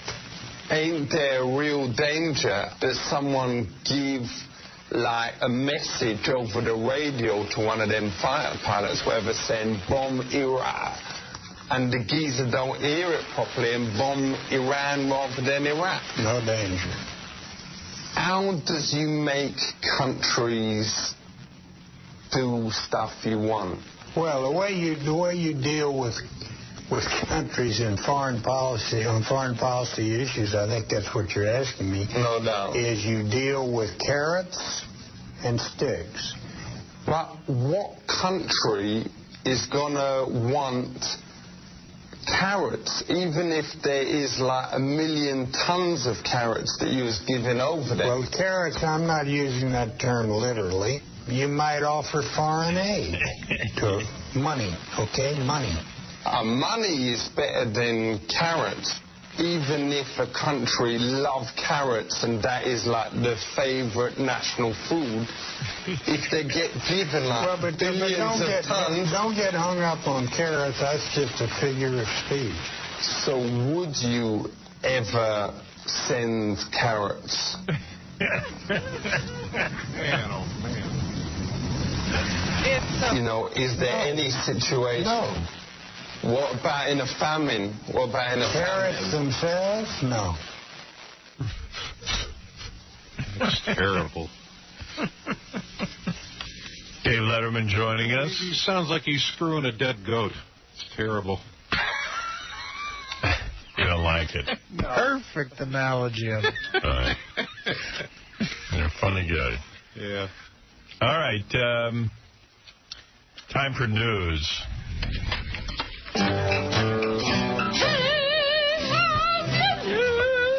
There's a chick on the phone. She plays for the WNBA. Uh-huh. Yeah. What'd she want? Her name is Cara Walter. Hey, Cara. She wants you, Artie. Yeah, she'll get it. Hello? Hey, Cara, are you allowed to play Artie in a basketball game? Or I don't know. I don't know what my rules are in my contract. I don't think so, but I would like to coach and stack whatever girl you get against Artie. I don't even think it'll be necessary. Yeah, what about coaching me if you think I need it so bad? Artie has this weird thing that, like, any girl he could beat at a sport. Yeah, why would I a didn't girl say that. bother to coach you with that attitude? I didn't say that. I'm just saying that a chick who is really good at a sport amongst other chicks isn't that good with a guy who just knows how to play on an average level. That is not true at all. All right. And by the way, Bally's has put up a $10,000 prize on this. Bally's is going to train me, so you're really in trouble. Bally's is going to train. All the training in the world is not going to help you, Artie. There's no way. You get the right girl. Cara, what team? You can't just pick any girl off the street. Cara, what team do you play for? I play for my name's Kara, and I play for the Sacramento Monarchs. Oh, I wish you Who are could they? say, Artie. She's another one who won a bunch of championships. She's 6'7", Howard. I'm Howard. Yeah. Howard. Yeah. I'm the only girl in the WNBA who has a boob job. Are you hot? I'm a 6'7" hot girl.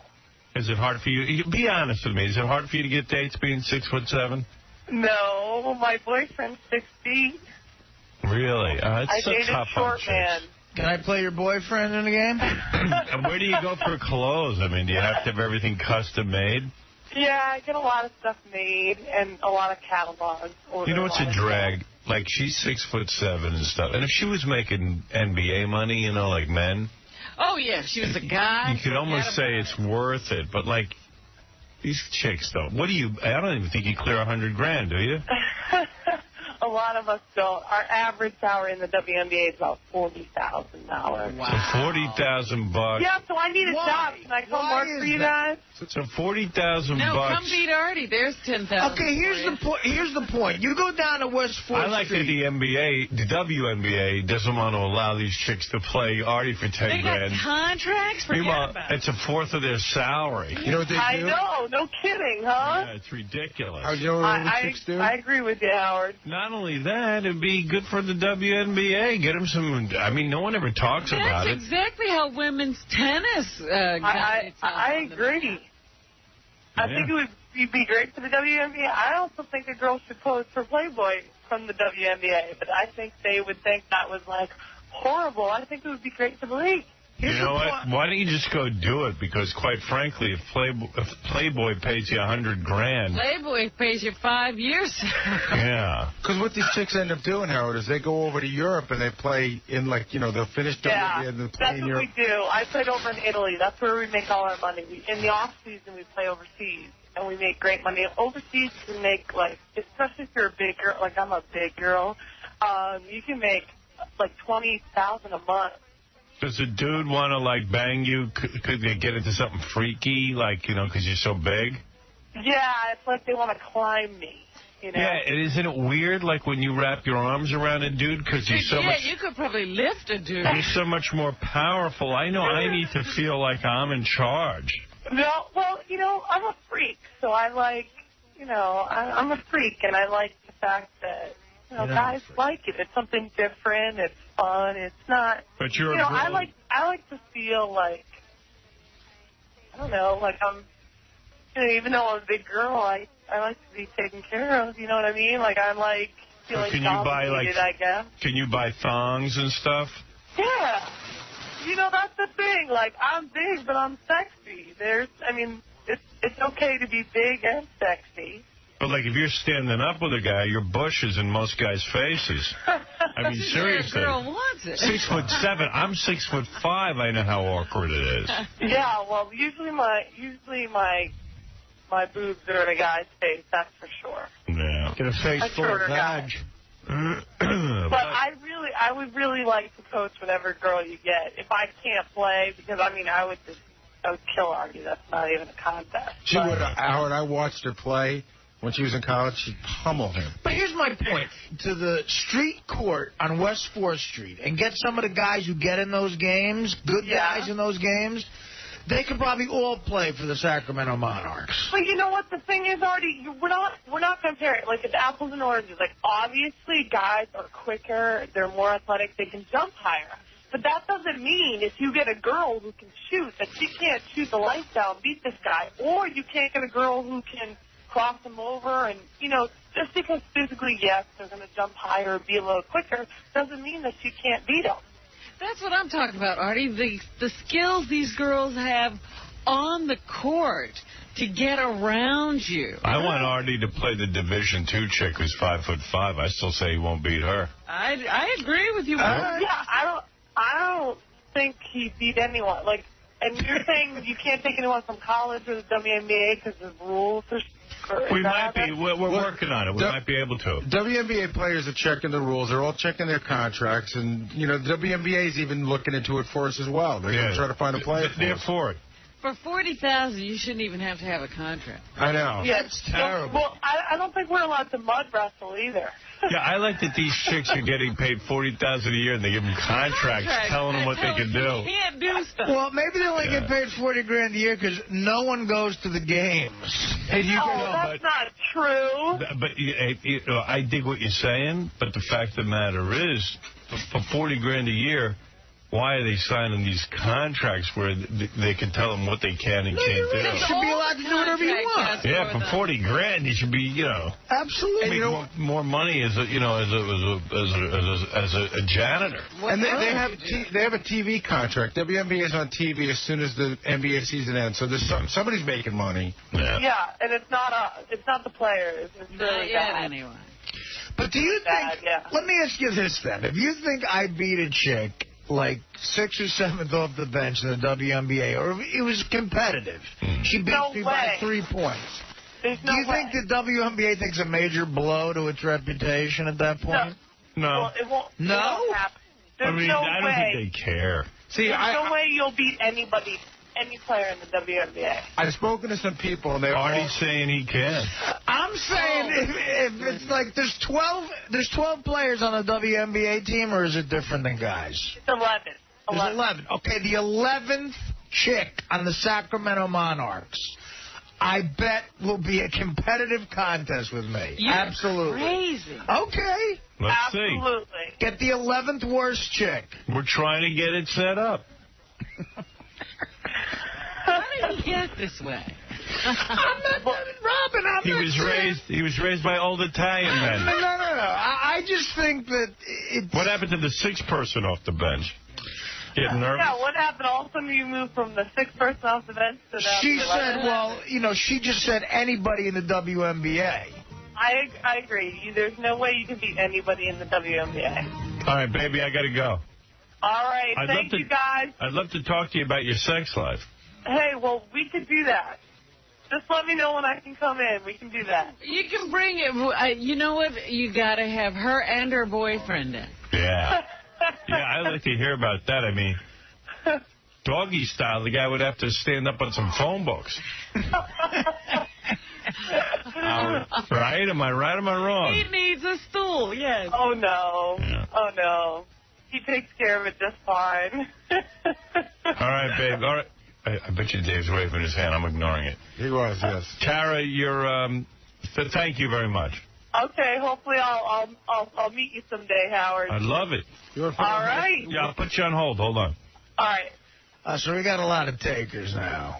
Yeah, we're going to be fine. Yeah. Yeah, Dave Leverman. No, I was just saying, this woman, Cara, she's talking about making extra money. I think she ought to, go pose, for Playboy before Elizabeth Smart does. Yeah. Hey, Robin, let's do some news. All right. Dave, you're finished. Yeah, I know. It's over. Yeah. You got shingles. I know. Yeah. I'm going to go embed myself with the Rockettes. Are you sure Kelly Carpenter is not a man? I mean, Kelly Carpenter.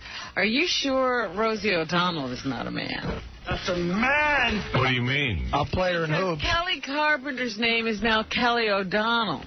Yeah, they made it official, evidently. That was in the newspaper. Cindy Adams says they proved it to her on the street the other day. Wow. That Kelly Carpenter is now Kelly O'Donnell, that she took out a driver's license and showed it. And you can't fake a driver's license. They say that Rosie O'Donnell has decided, they went through the steps, and she has legally changed her name in the court. So they're married. Well, I don't think it's really a marriage. They probably had some kind of a ceremony, but they went the full distance and said, legally, you have to call Kelly Carpenter Kelly O'Donnell. So they're as close to married as you can be for two chicks. I would love to have been at the wedding if they had one. How you going to get an invite? I don't know.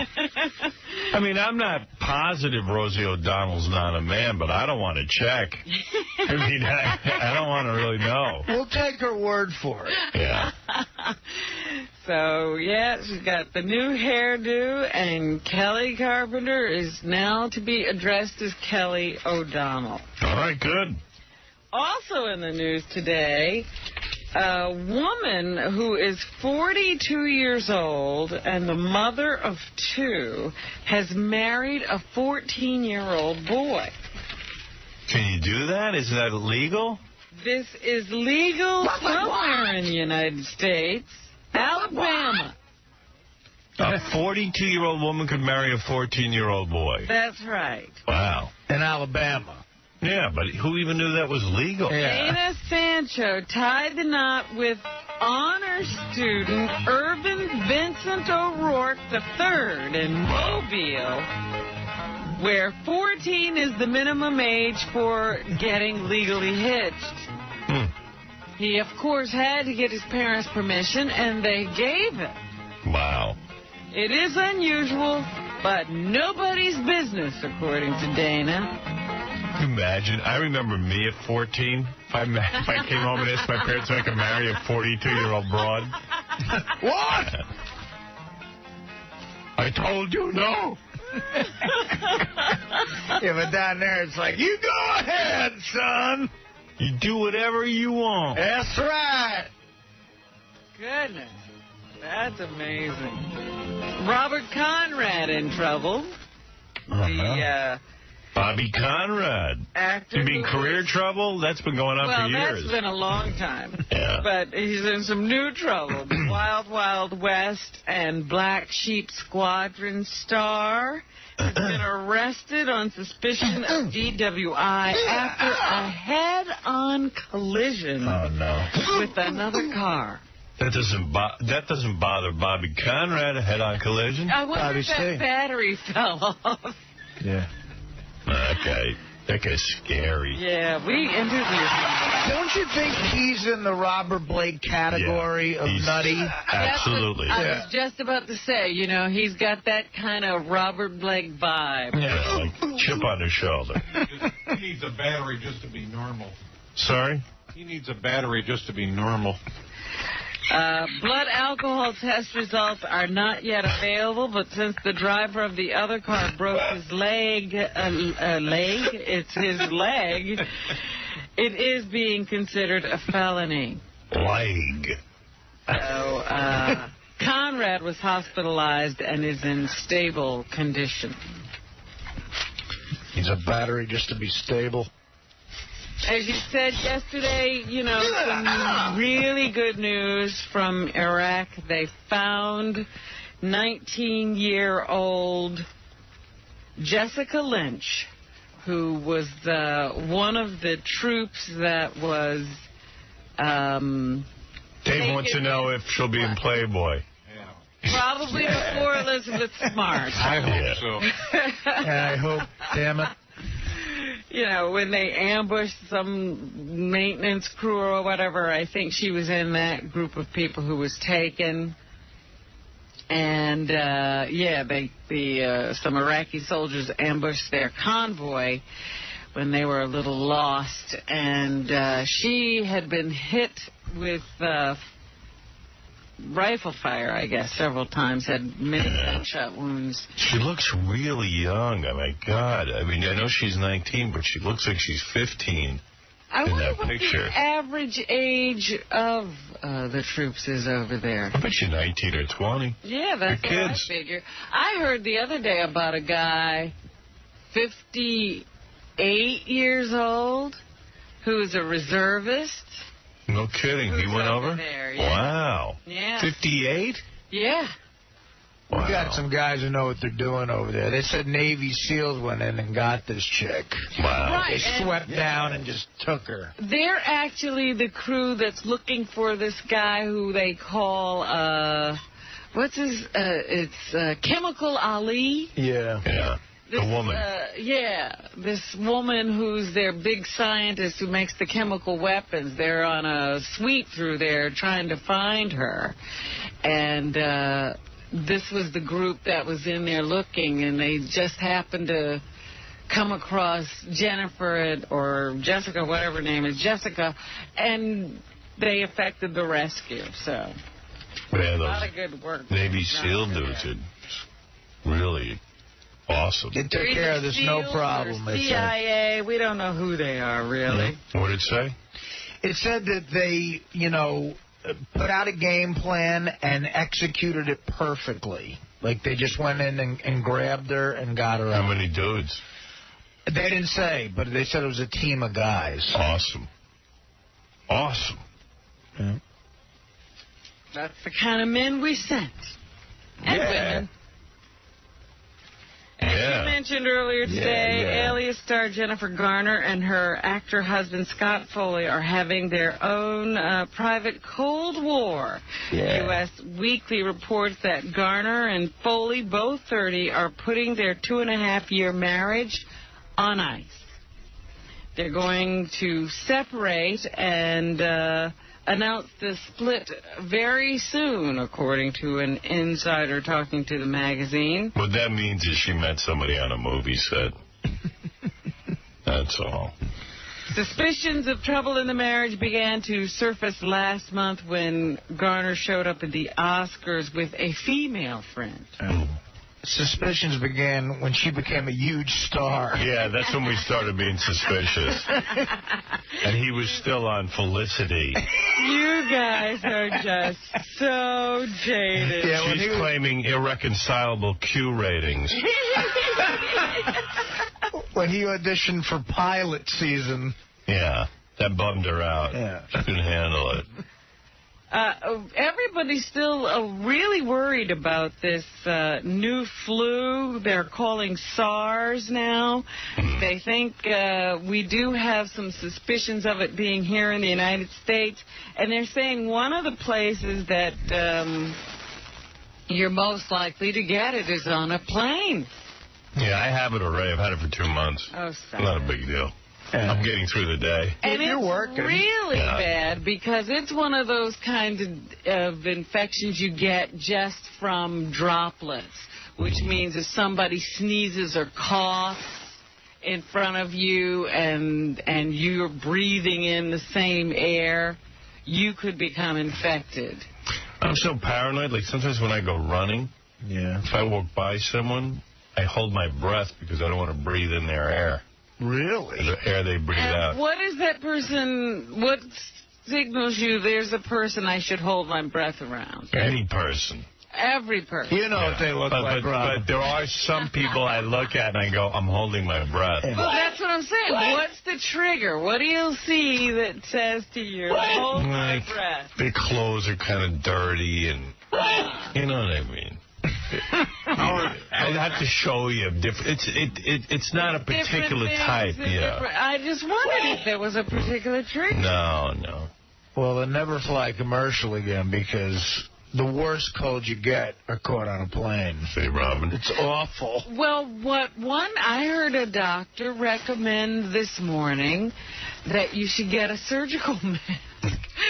Michael Jackson's been right. On a plane? That's not a bad idea. Right. But how do you eat and how do you drink? And You know what? So you'll die. Howard, can I just say something about this Soros? Oh, no. You're my only source. All right. I'm just saying, over 30 years ago, we put a man on the moon, and we still haven't found a cure for, vaginosis. And for what? Wait, for what? Oh, for when are you for vaginosis. Vagina? Yes. We need to get our top scientists working on that. Wait, do it again. Right, Take two. No, I'm just saying, over 30 years ago, we put a man on the moon, and we still haven't found a cure for vaginosis. And we need to get our top scientists working on that. I'll tell you that right now. Vaginosis, all right?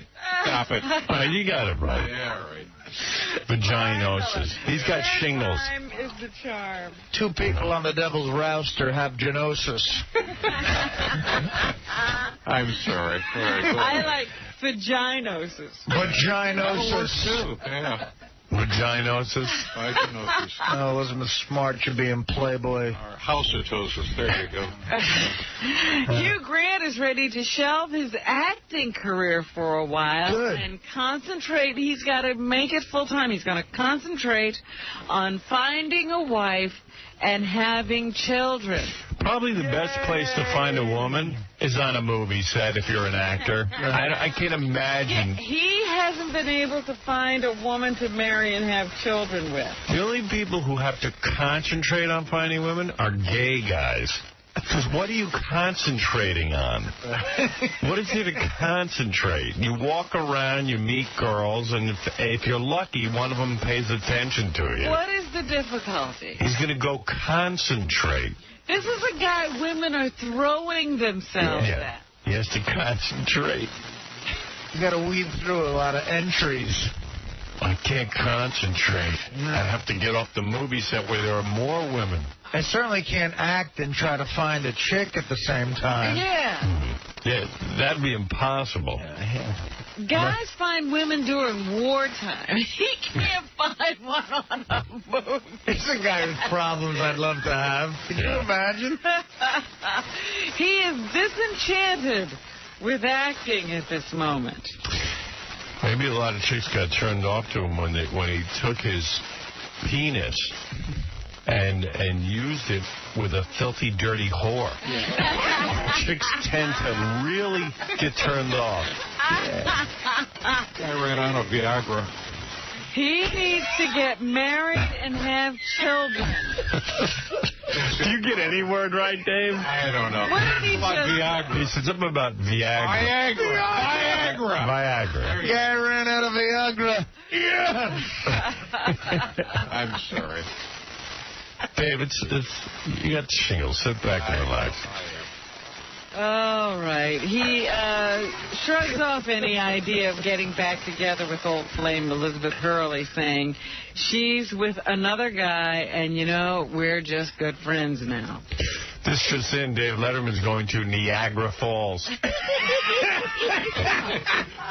his honeymoon. Yeah. Oh, goodness. Oh, I got a little bit of Greg Lynch, the father of Jessica. How's the stock in Viacom? Yay! He had never given up on the idea that his daughter would be found alive. C1. Oh, okay. Well, no, let me get all set up. I gotta get to the computer. I'm in here wrestling Dave. Yeah. All right, here we go. That's mainly what we had to keep up was a lot of hope and faith. We couldn't look towards capture at that point.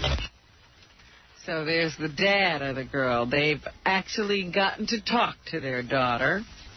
Also, they say that a couple of suicide bombers turned themselves into our soldiers. They didn't want to be suicide bombers anymore. You know, they had been recruited by Iraqi military, and they just turned themselves in and said, "We don't want to blow ourselves up to kill you." Yay! That would be the smart thing to do. Yeah, I think those people are the sensible ones. They're okay. Meanwhile, the Battle of Baghdad, according to Captain Al Lockwood, a British military spokesman, has not begun, but it is beginning. C2. All right, it's about time. Let's get in there already. I like it. We need to obviously move coalition forces in, take out resistance that is... I'm hoping they're going to be dragging Saddam through the streets. People be kicking him and spitting on him. But I don't know. It never works out that way. You can't even find it. And, yet another step on our route to the final objective. Is Saddam in Baghdad, I wonder? I think he is. You do? I do think so. I don't know why, but I do think he is. I don't think he is. By the way, he was supposed to come on TV yesterday and give a speech, and a dude just dressed in a military outfit and a beret showed up. Didn't look anything like Saddam. Right. So I think he's either dead or he's in Syria or somewhere. I think even his lookalikes have gotten out of town. I think you're probably right. He's in Syria. I bet he's, like, injured to the point where he might not want to show himself. I don't think he's injured. I think he's out of town, and I think he's already figured out how to transfer his funds and the whole deal. Really? Absolutely. Well, and those people are there fighting for nothing. Well, that's depressing. Yep. Well, if his face pops up anywhere, he should be arrested for war crimes. He won't be arrested in Syria. Well, I think we're going to take care of that. John Travolta has a new movie out called Basic. And here's one of his most prominent memories of Saturday Night Fever, A1. Talking about that, huh? The bridge scene where she asked about my future and I kind of inadvertently started to cry.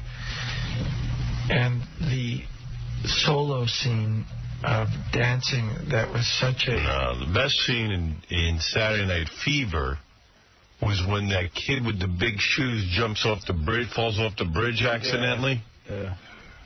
Or whatever, he kills himself. Mm-hmm. That kid stole that whole movie.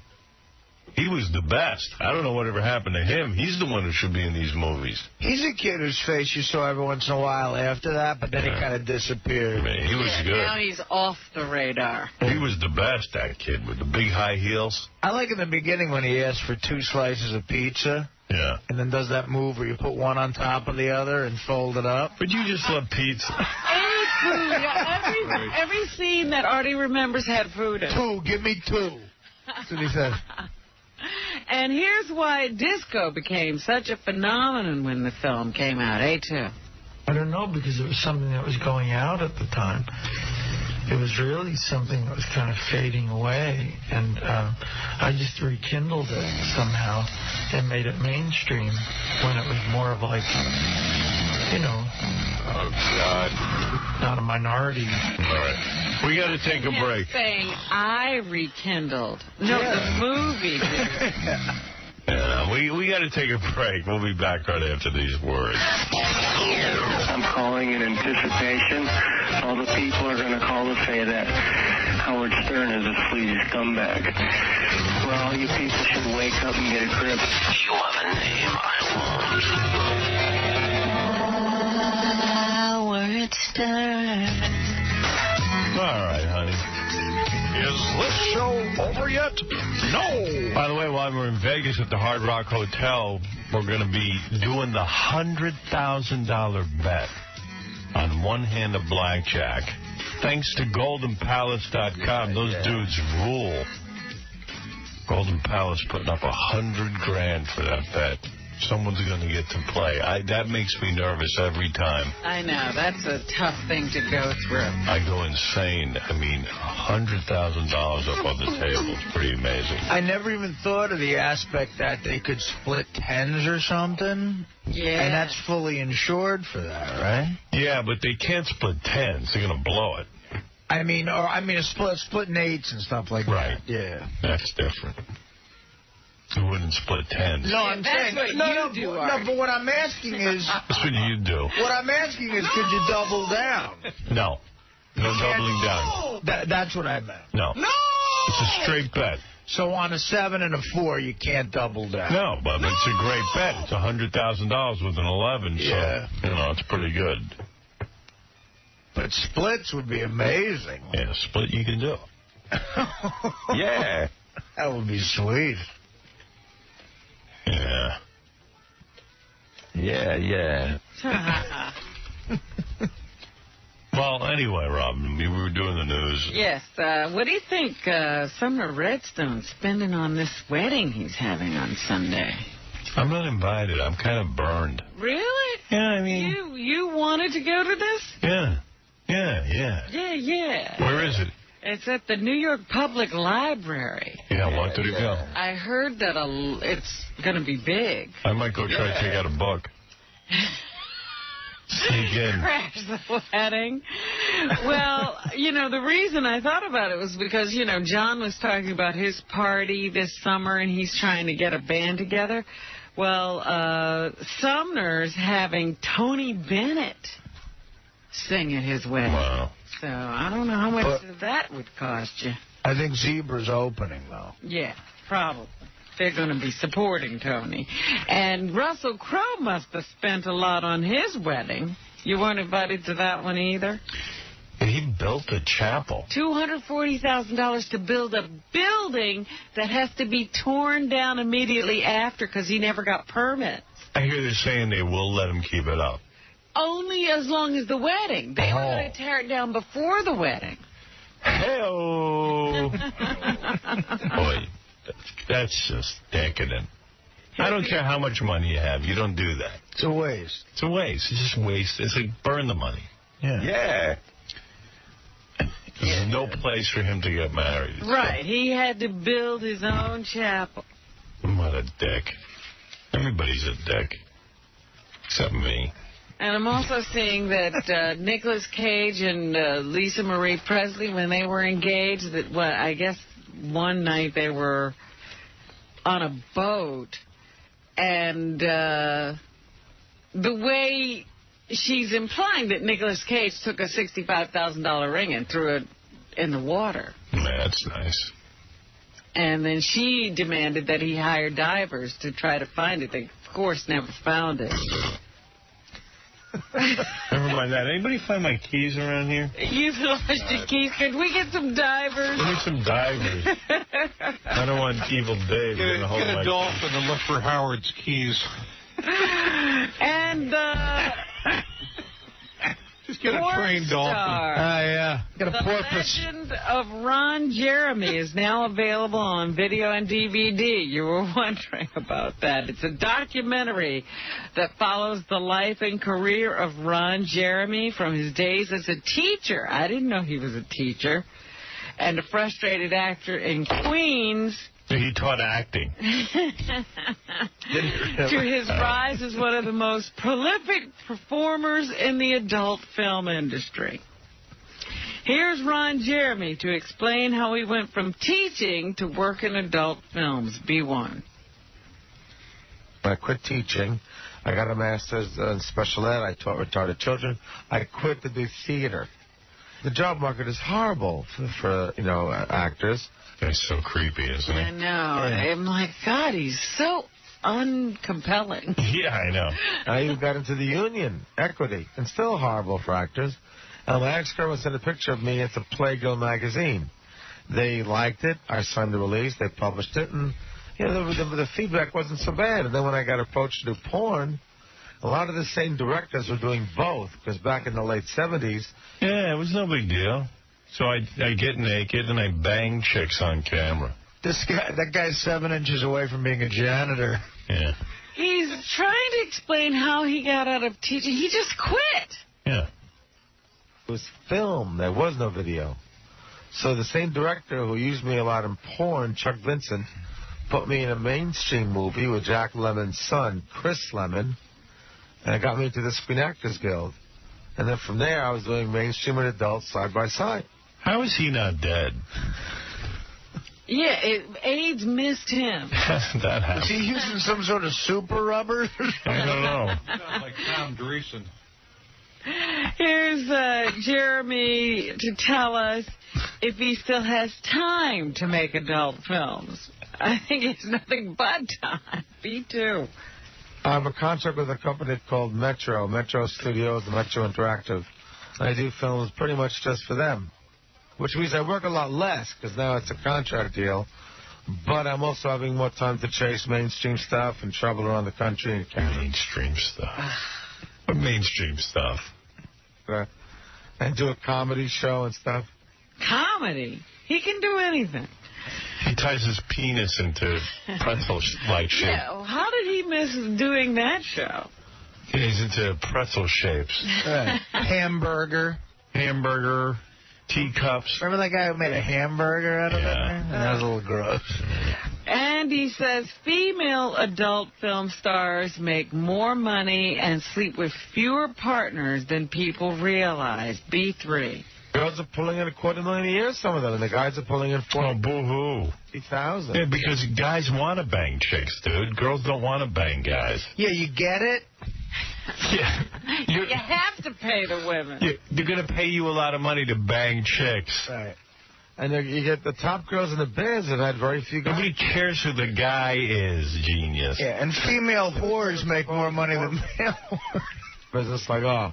I was going to be a man whore, but There's no money in it. there was no money in it. There's not a big market. No women seem to pay me. Right. But this guy, that guy, this guy, that guy. They don't. Jenna Jameson, who socked away $3 million already, worked with maybe 6 guys her whole career. Raquel Dorian, 1 guy. Janine Lindmuller, no guys, just girls. Sorry. Guess you were born the wrong sex. Yeah. Well, that's what's happening. Yeah, and like, it's really unfair that rocket scientists make more than When are Evil those Dave men going to band together and get these things changed? No. Well, anyway, Evil Dave, thank you for showing up. I just want to say one quick thing, Howard. What do you call a midget Iraqi soldier with 40-pound balls? What? Half nuts. All right, I gotta go, Howard. I gotta go watch Larry King's girlfriend tie him up in his suspenders. You know what? I've asked you to not do this. Yeah, I ran out.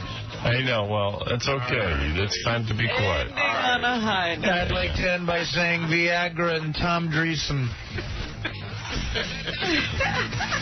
All right. See Casey next week in the Carolines in Manhattan. Evil Dave, thank you. We always love having you. Thank you, buddy. Listen to David Lee Roth today in New York. This afternoon. I can't wait now. And the happy hour, 2 to 6. Tiki Barroom. Tiki Hut. Diamond Dave.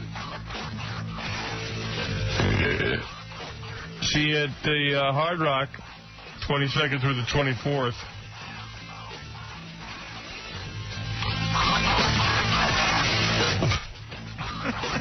Okay, that's it.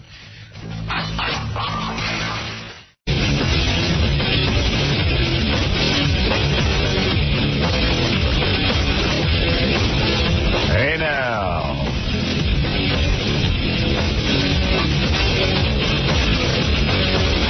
Hey now. All right. Hey now. Hey now. I'm exhausted.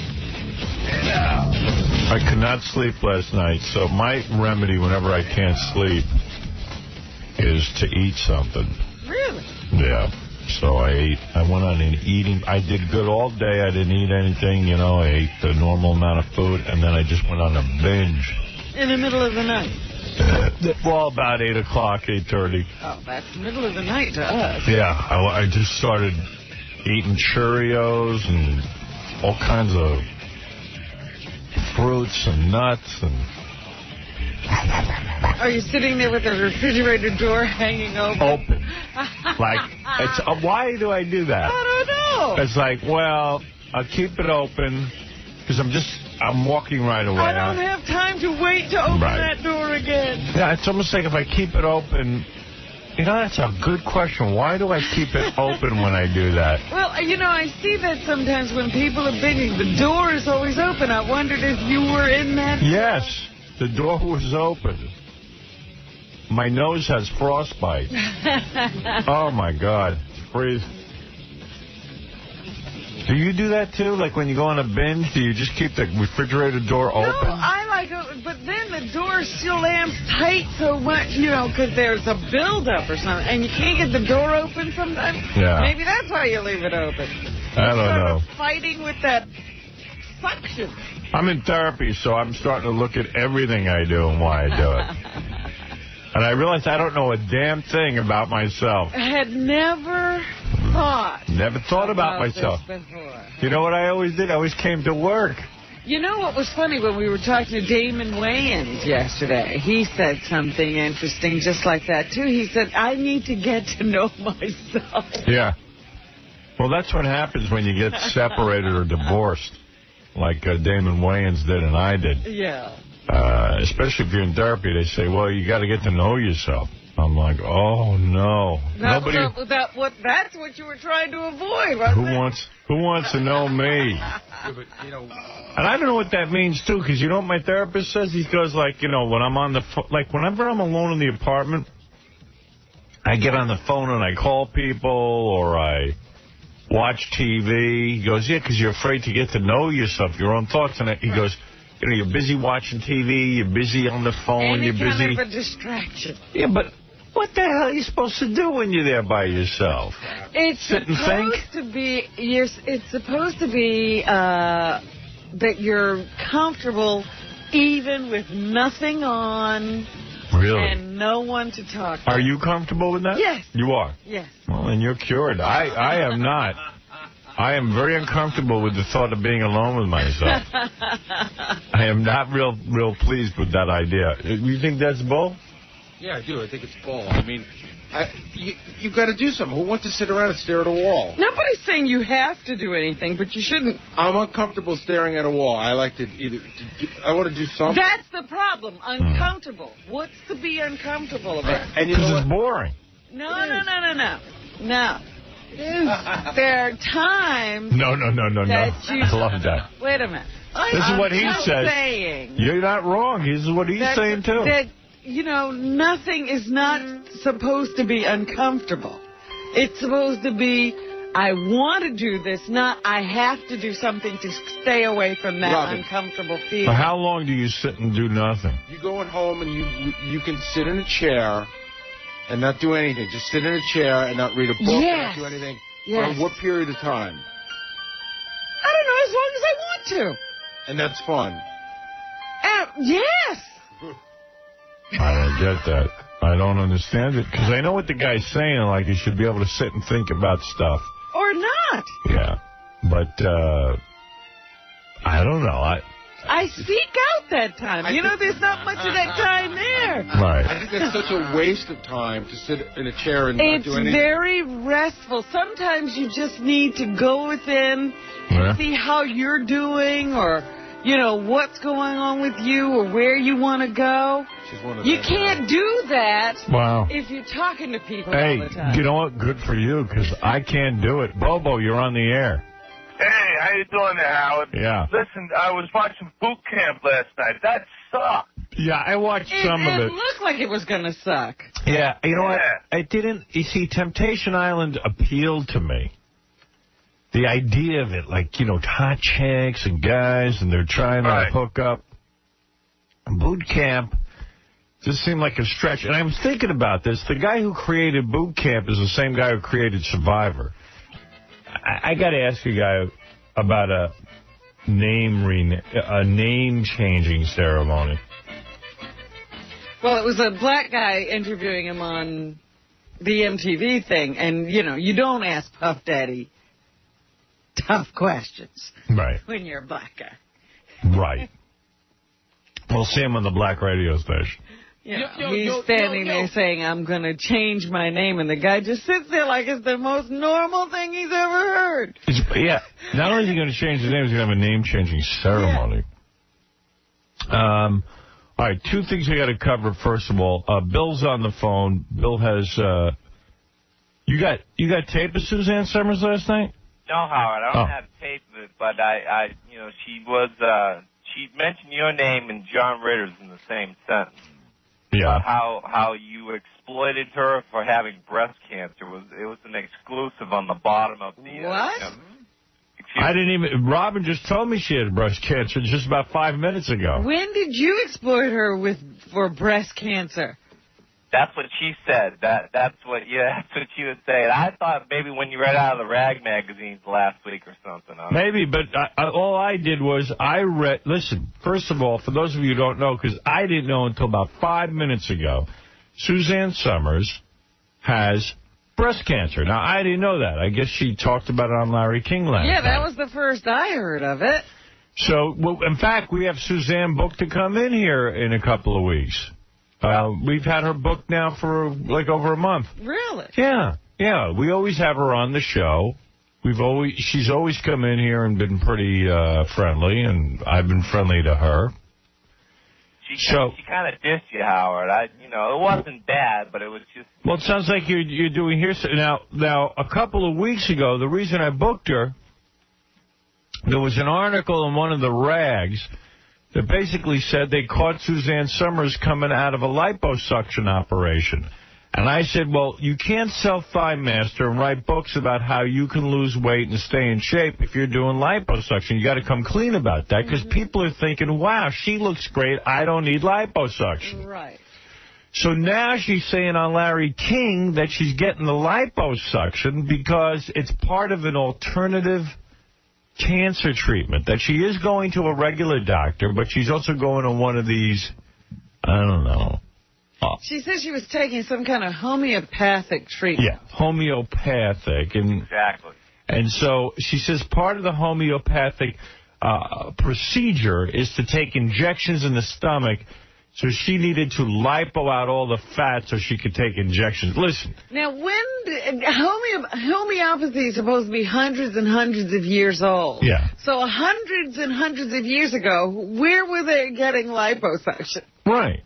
So, number one, I couldn't have dissed her about having breast cancer because I just found out about it 5 minutes ago.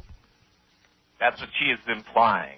Well, she's implying something that ain't true. Well, we're taking this guy's word for it, and I'm not so sure. The one thing I know about the listeners, they try to get me into, like, situations, and then I hear the tape, and it's nothing. Yeah.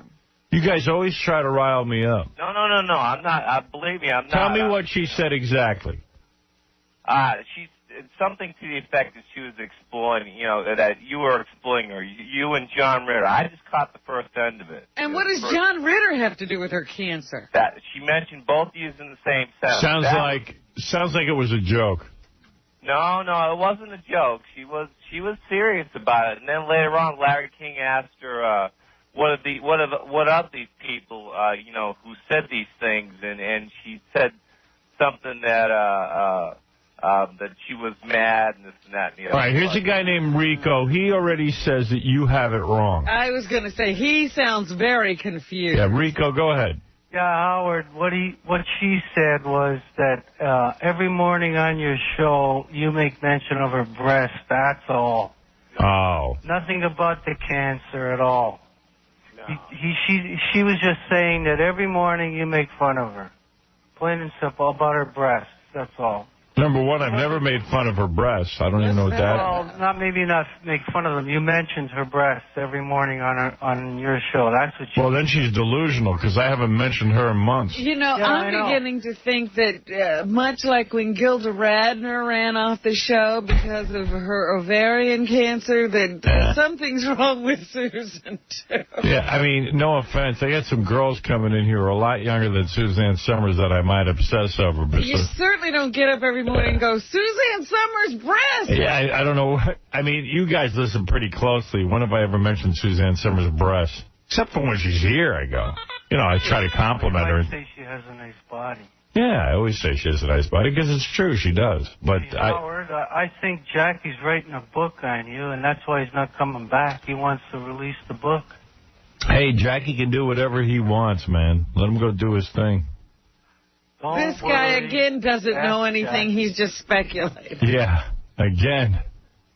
No, Howard, wait till you listen to the tape. You know, she was implying something there. I just didn't catch all of it.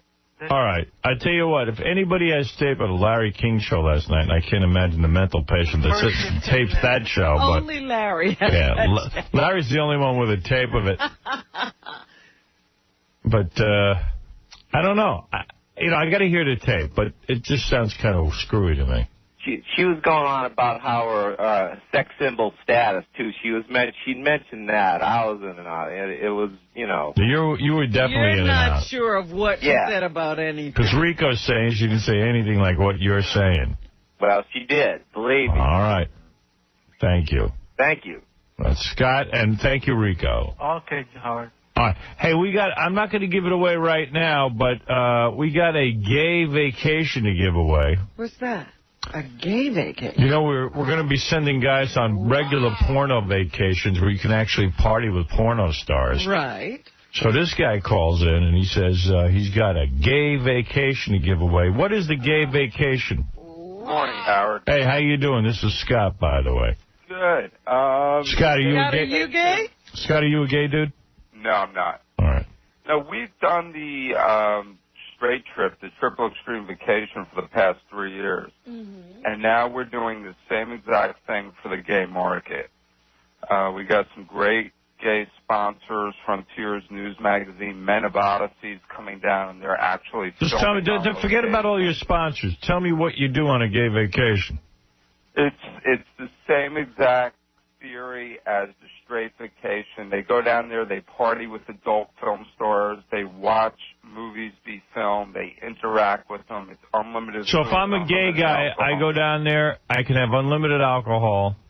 Unlimited food. Unlimited food. Clothing optional. Where are you doing this? Clothing optional. It's in 𝗏𝗏𝗄, Mexico. All right, you go down to Mexico, and I'm a gay dude, and then I get to stay on the set while you guys shoot gay pornos? Exactly, and you hang out with the stars that'll be there. I'm sorry? What are the names of some of the stars that'll be there? Well, we're working with Odyssey, Men of Odyssey, and they're going to do a casting, and they're going to bring down all their performers. It's going to be hosted by pretty famous adult entertainers. What are you saying, Robin? I just need information, not names of companies. This guy always plugs. I know. 𝗛𝗏𝗄𝗏 LaRue. 𝗛𝗏𝗄𝗏 LaRue. See, that's what I need. See, we're just after goofing on the funny gay names.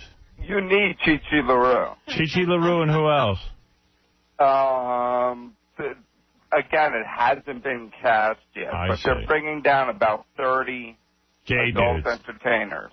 Can you get the list of the 30 gay guys? That's what we want. Yeah, we love that. Yeah, Get absolutely. some of the gay guys to call. And what we wanted to do is we want to talk to some of the gay porno guys. It's like a big adult fantasy camp, and Right. maybe we could send Crazy Cabby down there to report on it. All right, cool. All right, Howard, what we want to suggest that we do is we send down a couple of gay couples and a couple of straight couples on both trips and do a XXX Temptation Island. Dude, you're way ahead of me. Okay. But if you need more info on the gay vacation, go to smspromotions.com. All right, thanks, man. Later, that's Scott. I'll be giving that away because, what the hell. Why not? I just thought it'd be funny to get some of those gay porno stories out. Yeah, I love their names and the whole thing. Yeah, that's great. He doesn't get that. That's how you promote it. Yeah. Well, he don't have the names Odyssey. yet. Nobody cares about that. The Men of Odyssey? I care about it. Gay Ramon cares about it. Gay Ramon, what are the Men of Odyssey? The Men of Odyssey. Yeah. Never heard of it. See? Gay Ramon wants that prize. Oh, yeah. Yeah, I knew you'd be calling him. Are you still with your life mate there, Gay Ramon? No, I'm not. I'm divorced again. Oh, geez. His life mates last about 10 minutes. Well, look at his life mates. They're about 2 years old. They have no hair on their body. They don't look like the kind of guys who are into a long-term relationship. The last one was 8. Yeah. Everyone finds them all right. Yeah, what is it, Benji? I had the transcript from last night. Oh, God, dude, get out. I had the transcript from last That's better. Oh. Sorry, I made out with Angie. Oh, Howard, so what I got to do to go on this gay vacation? I don't know yet, man. I haven't figured it out yet, Gay Ramon. Oh, that guy's so gay. He crawled out of a gay rock. I don't know why he's not in gay porn. I know. I like the way he says he's divorced.